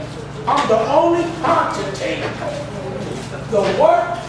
King, only King of kings. Come on. The only Lord of lords. That's what they call themselves. Caesars, they got it from the Persians, the Greeks, they call themselves kings of kings and lords of lords. When they conquered other nations, they call themselves kings of kings and lords of lords. He at Ephesus in Greece, ain't it? So they understand what he's saying, right? Because they've been in Greece and they don't heard them going around calling themselves what? So when Timothy go out and say, hey, they're going to cut his head off. Man, see, that's what I'm telling you. That's why he said that. You got to know where he is and what's going on in this. And they've been hearing kings of kings and lord of lords ever since the Persians. But we could go right back there to it. And the last verse we read, it was in y'all back, down in the Bible, it said, I, Artaxerxes, king of kings. That's what it says in the book of Ezra. You go back to the book of Ezra. You go back to your book of Ezra. You go back to your book of Ezra. Right? It was in Ezra chapter 7, and it's in verse number 12. Artaxerxes, king of kings. That's what it says. You go to Ezekiel 26 and 7. You go to Ezekiel 26 and 7. You go to Ezekiel 26 and 7. You go to Ezekiel 26, verse number 7. Ezekiel 26 and 7.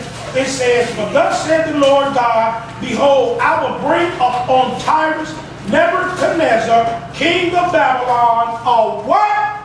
King of kings. That's what everybody calls themselves. Persians call themselves king of kings. Babylonians call themselves what? King of kings. And who defeated the Babylonians? Who defeated the Babylonians? Who defeated the Babylonians? Thank you very much. She didn't do it by herself. No. Said, who defeated the Babylonians? The Persians. So the Persians comes after the Babylonians, right? Yes. So when the Persians conquered the Babylonians, what did they take upon them? the title of king of kings. So Nebuchadnezzar think he king of kings. I defeated Nebuchadnezzar, so now I take his place. I am the what? King of kings. So then the Romans defeat the Persians. Then the Persians say, Grecians. the Grecians defeat the Greeks, defeat the Persians, right? Yes. Alexander the Great. Then he called himself what? King of kings. Then the Roman Caesar defeat Alexander the Great. Then Caesar called himself what? King of kings. Jesus said, I, the only potentate, King of kings of Caesar, King of kings of Alexander the Great, King of kings of Cyrus, King of kings of Artaxerxes, King of Nebuchadnezzar. I am. And that's it. Because the first king of kings is a capital K, and the other kings is a small. Best believe it. You see that's what they got. King of kings, little king. King of kings. Look at it right over in Ezekiel 27:7, Karen said, a king of kings. Jesus said, no, ain't that. What you say, Maria? Not thee. What? A. Thank you very much. Yes, amen. He said he is what? He said what? He's what? The what? You know what he did? He said Blessed and only. the what? Blessed and only. What? The blessed and only King of kings. And you best Blessed believe and it. only Lord. You best believe it. That's it. Not Caesar. Potentate, what is that? Potentate. That's a ruler. Potentate. Leave the word. Alright, potentate. You put it in your Bible. Ain't that, see how you gotta know this stuff? You gotta know this, man. You don't know this, anybody can tell you anything. Y'all think it ain't important. He don't say nothing for no reason at all. He's not just saying something to say something. They don't even know. They stand up in Sunday morning in the Baptist church, King to King, Lord to Lord. Why he say that? Why he say it? Why he say it? They can't even tell you why he say it. That's a shame, man. It's a shame. You're going around just parenting somebody. You don't even know what you're talking about. Hello? That's right. What you say, JD? You gotta know the story. And what you say, JD? You gotta know the story. You know the story. How you gonna be a child of God? You don't even know how you got to be a child of God. You don't even know the story. That's what's wrong with us. That's why we don't know our history. Hello? It's a shame, man. Y'all. It's sad. Said I'm the only potentate, right? Yes. Potentate. P-O-M-P-L-E-M. Potentate. Pontus. P-O-N-T, right? P-O-T. P-O-T. I'm sorry, pot. P-O-T-E-N. Yes. P-O-T-E-N. Potentate. The only time in the Bible is in the Bible one time. In 1 Timothy 4:15, it's number 14:13. It's number 14:13. And it means, the only time in the Bible, 14:13, it means, Rhonda Whitfield. Potentate. It means, it's the word dunastes. Like I said, D-U-N-A-S-T-E-S. I am a ruler of great authority. High officer of great authority. The mighty. He's the only dunastes. Dunastes.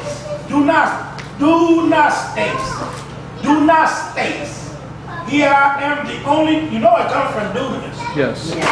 I'm the only dunastes. I'm the only one of great authority.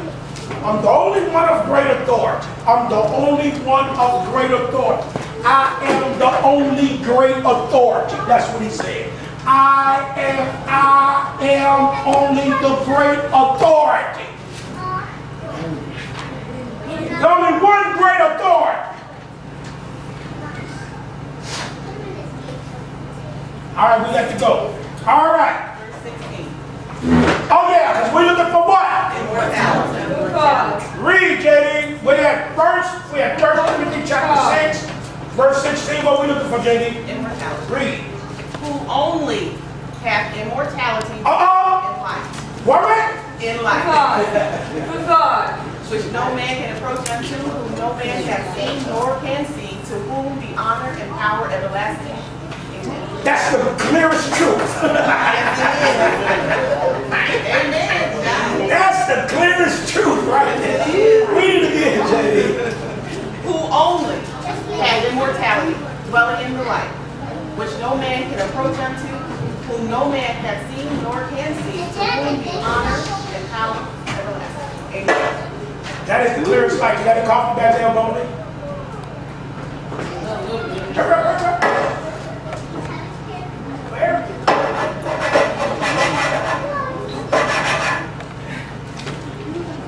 All right. Now, this is delicious. We get down to the part where it says, we did on mortality, right? Yes. The vegetable world was especially entrusted to their charge. That's Cordab and Ermer, right? Yes. Besides these, the armies of Ormuz are commanded by the angel Sirach, described as the sincere, the beautiful, the victorious, the true, the master of truth. Lord have mercy. Under his command, they wage war perpetual. They wage perpetual war with the Devas, whom sometimes he even stays, and guard the whole world, and especially the Iranian territory, from their attacks. But we ain't got to go far down. We know that's Michael and the Archangel, right? Yes. Not by power, not by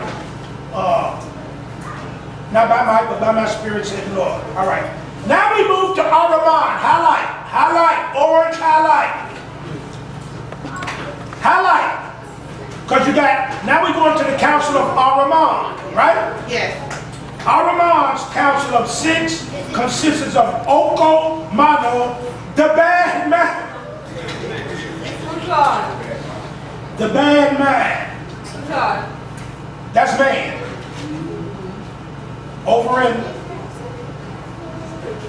1 Timothy 6 to say men of corrupt minds. We ain't going through all this. We know who this is.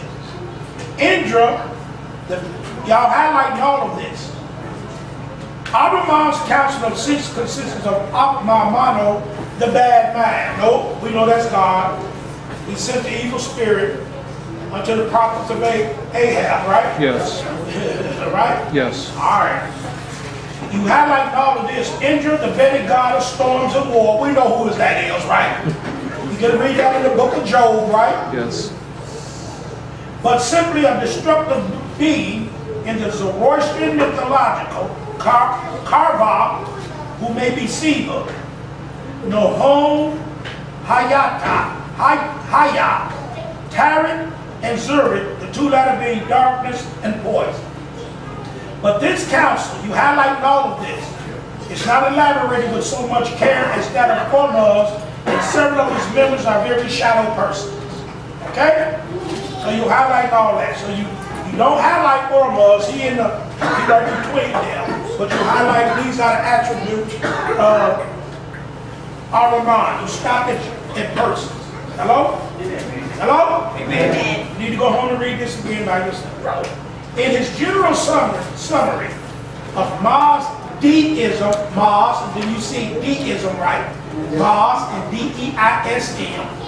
Learn how to separate your words. You got Mars deism, talking about Mars. Or of Ormuz is called after Mazda.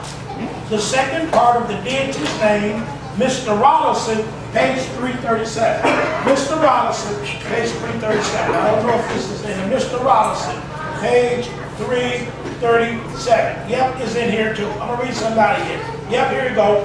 Now Hayita, the 4th member of the Infernal Council, corresponds apparently to the Vedic Lysatas, a collective name given to the 2 Aswins, the Dioscuri of Indian mythology. These are favorite gods of early Hindus, to whose protection they will mainly ascribe their prosperity. It was natural that the Iranians, in their aversion to their Indian brethren, should give the Aswins a seat at Ingram Manuel's council table. But it is curious that they should represent the twin deities by only a single counselor. Tariq, told me the page, you got it right here. Tariq and Zarek, darkness and poison. The occupants of the 5th and 6th places are evidently personifications made for the cause to complete the infernal council to its full complement of 6 members. As the 2 principles of good and evil have their respective councils, so they have likewise their armies. You understand? Now this is where it come in at, because Cyrus is an army, right? The Persians, right? It says, the good spirit, who is the good spirit, has created thousands of angelic beings who everywhere perform his will, fight on his side against the evil one. And the evil one has equally on his part called into being thousands of malignant spirits who are his emissaries in the world, doing his work continually and fighting his battles. So what am I talking about in that paragraph? In that paragraph I just read about what subject? About what subject? Listen again. I said subject, not persons.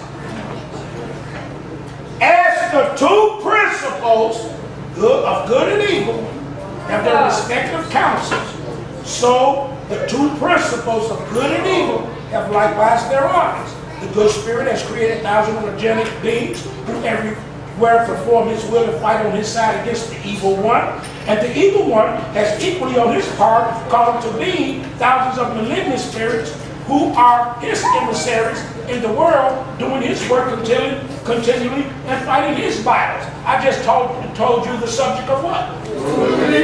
What? Be quiet. Y'all don't know. What? Tell them, Eric. Dualism. Dualism. You're not listening. We'll read it again. Dual. Dualism. 2 principles of good and evil. What is that? Dualism. Thank you very much. You got one good, you got one evil. That's 2. Right. Dualism, the doctrine of a good principle, the doctrine of an evil principle. You gotta listen. I said 2. 2 principles, you gotta listen, of good and evil have their respective counsel. So they got a council and they got an army. You got good, you got evil.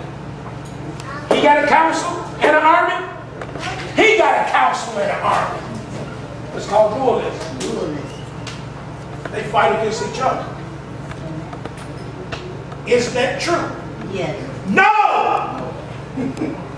I, the Lord, do all these things. I thought you were talking about dualism. No! Dualism is not true. Dualism is not true. No, it's not. Ain't no good principle and evil principle fighting against each other. The Lord do.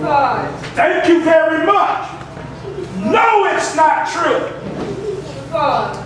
And see, that's what I told you somebody else was thinking that day. Yes. It's not true. Good and evil not fighting each other. There's no good principle and evil principle in the universe and in the world that's fighting against each other. The devil ain't fighting against God. God ain't fighting against the devil. That's dualism. That's Zoroastrianism. That's man's doctrine, not God's. Amen. I told you. Did I tell you some people still don't believe in that? That's what y'all thinking this is true. Ain't no devil fighting against God, and God ain't fighting against devil. That's a damned lie. That's not true. That's what you've been taught in your home. That's what your grandmama, your mama, your daddy, and the church you came from taught you. That is Iranian, Persian mythology. That's not true. Ain't no devil fighting against God. I'm the Lord. All these things.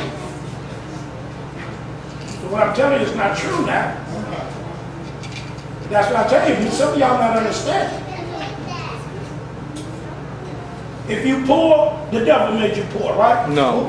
If you rich, God made you rich, right? Yes. The devil made you rich, right? No. If you sick, the devil made you sick, right? No.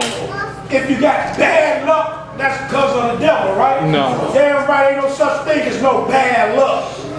Ain't no such thing as no good luck. Read. Is he good luck? Is he good luck? And you can't hear? You don't know? You don't know? Think. Is he good luck? No. Is he bad luck? No. Ain't no such thing as no doggone good luck, bad luck. I do everything. I'm going to show you how he do it. So that's what I'm trying to get you to understand. Because y'all still have it in you. It's not going to go away in one teaching. You're going to have to go home and read this and look at this over and over again. Because you have been believing this. How old is you? 73 years Good old. God I mean, Almighty. 70. I forgot. You've been believing this for over, we'll just say you've been believing this for 70 years. This is the first time you heard this talk. Yeah. Haven't you? Yes. The first time y'all ever heard dualism taught. Yes. So you think it's going to go away out of you in one teaching? No, it's not going to go away out of you in one teaching. You've been believing dualism all your life, and you just know your mama wouldn't lie to you, would she? Never heard of dualism. I know you've never heard of dualism. You've never heard of this doctrine before. No. And so when you go out and you better start talking about it, you better make sure you know what you're talking about when you start talking to people. It's just like I thought about the children this morning. But JD was telling me yesterday, when you don't know nothing and you say you do know it, that's a lie. And I was really thinking about harmony. Because if they get in that school and that teacher asks a question, and them children, don't know, harmony going to say, you lied. Them children going to say you lied. They're going to say, you cannot say that. Yes, you can. It is a lie. You don't know, it's a lie. If you don't know, don't open your mouth. Don't say, I know. The only way you can know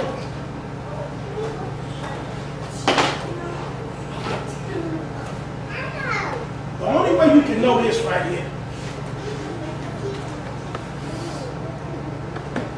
The only way you can know this right here.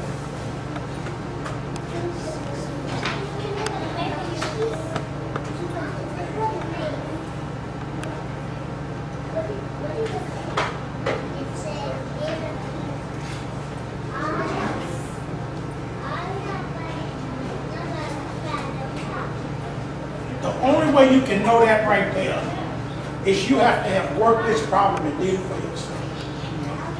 To know that 65 times 8 is 520. You got to know that 5 times 8 is 40. You carry your 4. 8 times 6 is 48.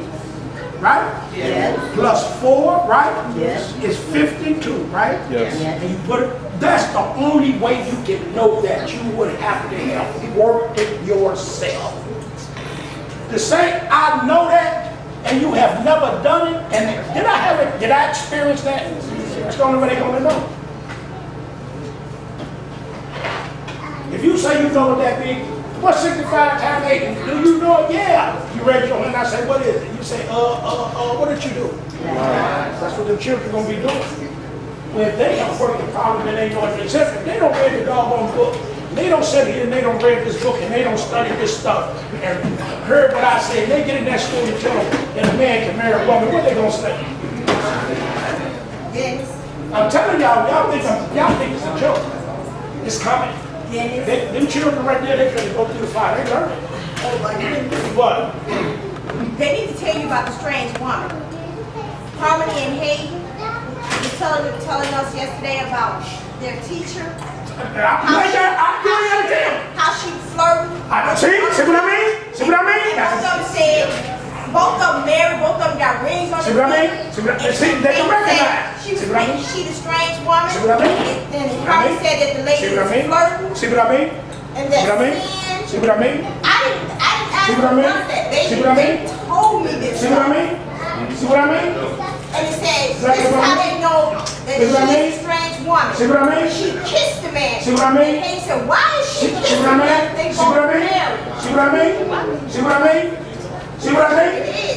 See what I mean? That's exactly what I'm talking about. What happened? The They bring your child in the office, you say, no, don't bring my child in the office no more. You tell that adult to act like they got some doggone manners and don't do the things in front of my damn child. That's what you tell them. Don't do that in front of my child. You scared to teach my child not to get you no damn boyfriend. Don't bring me in this office no more. And that's what I'm calling down child on. See, now you're not going to tell my child did wrong, because my child can recognize and see truth. You think my child is stupid. You think these children here are stupid. That's what we teach them. Thank you, God. That's what I'm talking about, J.D. They're not teaching nothing in front of my damn child. Thank you, J.D. You got to call it ethics. That's what's wrong with this whole society. They have no morals. Think they can do what they want to do when they get ready. Tell that child, sit down, you're a child. No, you ain't going to do my child like that, you bastard. See, that's what I'm telling y'all. I'm telling you, it's going to happen. They're going to be able to recognize and see everything. What did she see that at? What did she see? She saw the word. She saw that word. That's why we should be shaping their minds now. They better off than you are. Yes, so much better. Their little minds being shaped right now. So boy, when they get to be 11, 12, 13, 14, 15, 16, they're going to be able to see. You dummy, you couldn't see when you was young. So now they can see. And it's good that they can see. It's good they need to see. That's why we try to teach them, so they can recognize good from me. They can recognize darkness from light. They can recognize right from wrong. They eating from the tree of life, not from the tree of the knowledge of good and evil. You didn't eat from the tree of life. We weren't taught that. Our parents taught us to eat from the tree of the knowledge of good and evil. And Josiah says, I'm so sick and tired of all those women up in that school. He said, when I get older, he said, I want to be, what did you say you want to be? Take your head off your mouth. He wants to work in the board of education so that he can hire more men to be teachers than women. Does he know who's supposed to be leading? He's already been taught. He knows. That's what they need to know. We're not going to stop it, and we're not going to let nobody do nothing to them either. No, nobody going to tell the sheriff, no, leave him alone. Leave him alone, he got ethics. He's taught principles. He's taught his inheritance. Do you know that's their inheritance? That's the birthright. What? That's their birthright. That's the birthright. Amen. What we're teaching our children is their birthright.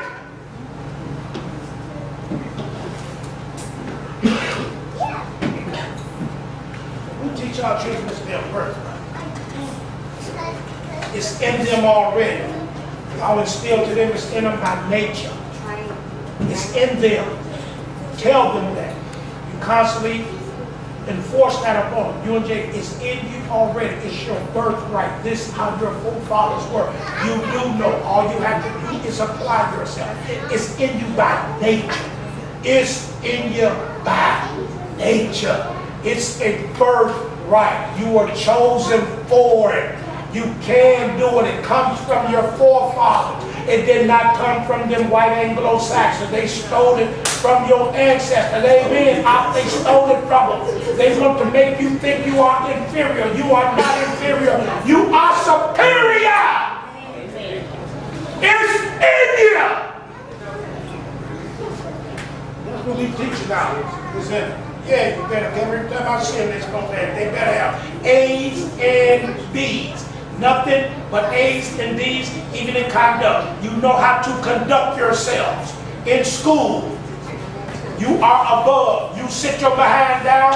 You learn how to transact business. That's what you're learning. You're learning how to transact business in this system so they won't dictate to you. They want you to learn how to translate business. Want nobody to be able to cheat you and tell you what you do and what you can't have, what you can't have. Because their whole system is built upon the dollar. And you know how to transact business. They want to wonder why. Man, come on over here and work with us. And you know, come on $75,000 a year. You dictate terms. Die. I think, well, can we, well, how about 50? No, 75. How about 55? No, 75. What about 60? I'll take that. All right. You're getting paid undervaluing me. Did you hear what I just said? You're not going to undervalue me. I've been told I am above. That's what I believe. God told me I'm what? Told me I'm above. He said I chosen you to be what? Above all. Above who? All the nations Where at? upon the earth. It's the earth. Amen. Yeah, we expect more out of them than we do them. I'm gonna label mine as no damn gangster because he in the neighborhood. No, he not. I'm labeling mine as nothing. No, you're not. There ain't no dualism. There's one God. Why you like to twist that? Because that's what God won't be against. I despise America. I despise America. That's why they're killing each other up in their schools. In their schools. They still killing each other up in their schools. They don't even want to admit it. They don't even need to be in there. They're doing killing each other up. Every month they kill each other up. That's what they do. Is that it has become a pattern. It's a pattern. It's just the norm nowadays to shoot up a college or a high school, a white elite on that thing. It's just normal, isn't it? Yes. Y'all understand? What was we at? I was reading that. I'll come back to that. On page 450.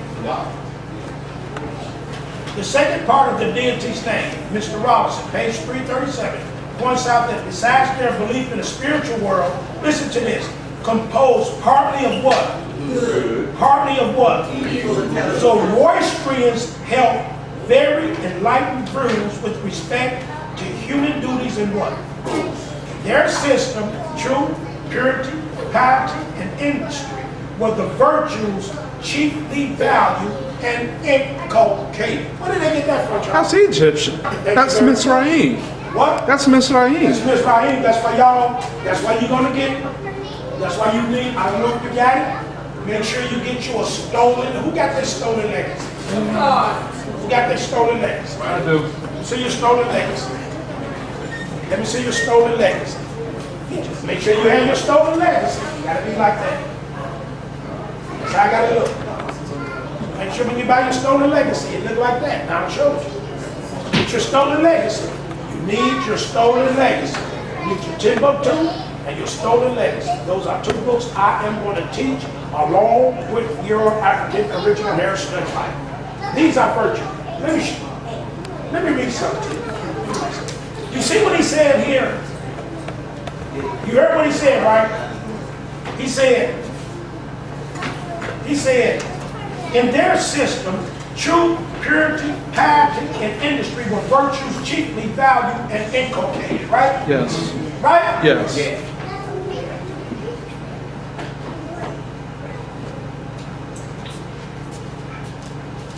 Listen to this. Listen to this. Listen to this. This book, you guys, you need. This says, it's talking about Mizraim. Mizraim is the second son of Ham. Okay? Yes. You see Egypt, that's Mizraim. Egypt is the American word. Mizraim is the Hebrew. Mizraim was the second son of Ham. This is what they talk. That's why their children, when their sons was 8 and 9 years old, they was already pharaohs. But that's all they had. This all they taught. This all they taught the black children. Listen.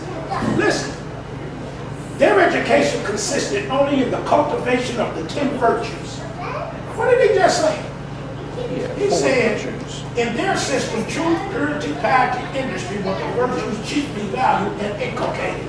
What do inculcate mean? Thank you very much. Their education consisted not only in the cultivation of, hello,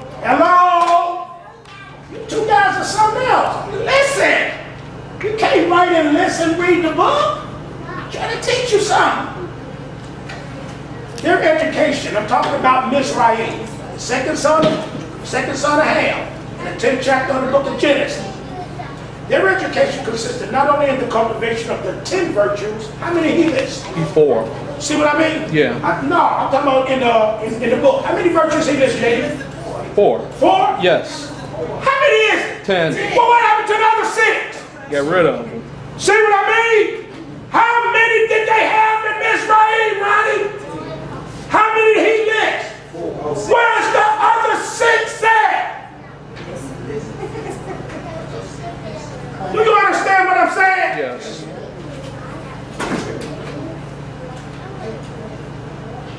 Their education consisted not only in the cultivation of the 10 virtues. Now let me read you the 10 virtues.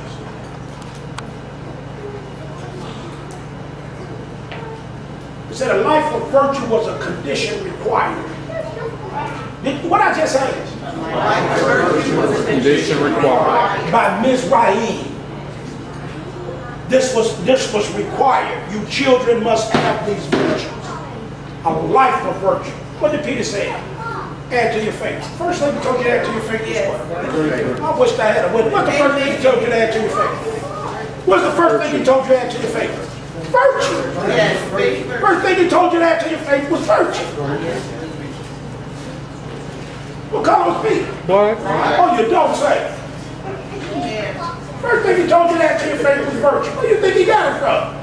He got it from Shem. Where do you think Mizraim got his doctrine from? Shem. Got it from Shem. This is what they taught him. Mizraim got his doctrine from Ham. Where Ham get his doctrine from? Noah, his daddy. Y'all need to learn that. That's our virtue. Don't you know virtue is your inheritance? Don't you know that? See, this was supposed to be taught us in our home. Now they were teaching us how to pick it, how to march, how to boycott, how to buy, how to sell, how to play, how to deal. They're not teaching us this. Listen to this. Y'all need this book. I'm telling you, a life of virtue was a condition required. Is that in the Bible? Is virtue a condition that is required? Did not Peter say add to your faith? What? Virtue. First thing he said add is virtue. What you say, JD? Giving all diligence. What you say, JD? Giving all diligence. That means to apply yourself, don't it? Giving all diligence means to sit down and apply yourself. Our children need to apply themselves. They need to be given a virtue they can do it. They got to give our diligence. We need to stop them from playing so much. That's why I have them there on Saturday. That's why y'all need you men to get that studio time like you're supposed to. I don't want them wasting no Saturday without that word. So get your studio time, Jeremiah, and the rest of y'all who don't got it. As soon as you're through, as soon as I get through, I want that studio time. A life of virtue was a condition required by the Egyptians, mysteries, as elsewhere mentioned. The virtues was not mere abstractions or ethical opinions, but were positive values and virility of the soul. What is virility? Life. Life! Viral, V-I-R-I-L-E, that's life. Virtue, that's for them to live. Think what? Hero man is full of speed. Listen to this. This is fruit of the Spirit, Carol. It says, temperance means complete control of all passional nature. That's a fruit of the Spirit. That's a fruit of the Spirit. In Galatians chapter 5, temperance. Do they need that? Yes. Did God tell us to have it? Yes. That's a fruit of the Spirit. Do our children have complete control over their passion? No. Those children can have complete control over their passion. They do not have to do what they do. No, they don't. We teach them complete control over your feelings and your emotions. Shut up. Stop crying. Stop being a sissy. Stop whining. Stop it. You get the baby. You know, the Egyptian didn't say, but he only 40 years old. they was able to walk and stop them to stop crying. That baby, that boy, as soon as he was able to walk, he was right there by his father's side. That's why when he was 9 years old, he was a Pharaoh. He was walking around with a skeleton. He was walking around ruling 30, 40, 50, 60, 70-year-old men. And he had the wisdom to do it. At 9 and 10, 7 and 8, yeah, they're trying to put down in our children's mind. How can such a young child rule now, you know? Give me some. Give me some. Give me some. 7 and 8 years old, they was queens. Because they were taught. They were taught. They was taught right there in Mizraim. They didn't go to Babylon. They didn't go to no other place. They was right there in Mizraim. They didn't go to Cush. They didn't go to Canaan. They taught right there how to be pharaohs and queens when they were 6, 7, 8. When they grew up there, 9 years old, they Cleopatra was smart as a whip. She was done. She was not damn done. They was in idolatry, but they wasn't damn done. She was a queen. She was usurping authority. She was right in. Well, how'd she get the position? She was taught. Them people weren't dumb. They were black. People weren't ignorant. They had control over their passion. They had self-control. Temperance meant complete control of the passion of nature. Fortitude meant such courage as would not allow adversity to turn us away from our goal. I can't even read this, man. Stop making me cry. Fortitude. You're not got to be out on the square on my way somewhere. Fortitude. I'm going to graduate. I'm going to college. I'm going to have me a good job. I'm going to make me $50,000, $60,000 a year. I'm going to learn how to transact business. That was our inheritance. Fortitude in adversity. Most of the Eastern nations teach their children that they go to school. Black. Point making comes from us. Black. It came from us. That's our, and we've been teaching. That's our nature. Fortitude to go through adversity. No, march, kick it, protest, have a sit-in. That's why they hated Booker T. Washington. Yeah. He had fortitude. Booker T. Washington had fortitude in adversity. He said, no, I'm not sitting there. No, I'm not. That's why y'all never hear him mention Booker T. Washington. Cast down your buckets. Y'all gonna get him and tell him not all gonna do. But we need to keep out of their faces them damn that technology. That's what we need to keep out of their doggone faces. And put it in a book. Your eyes got muscles in it. That's why the eyes be messed up. You got muscles in your eyes that need to be exercised. What did God tell them to do? Breathe.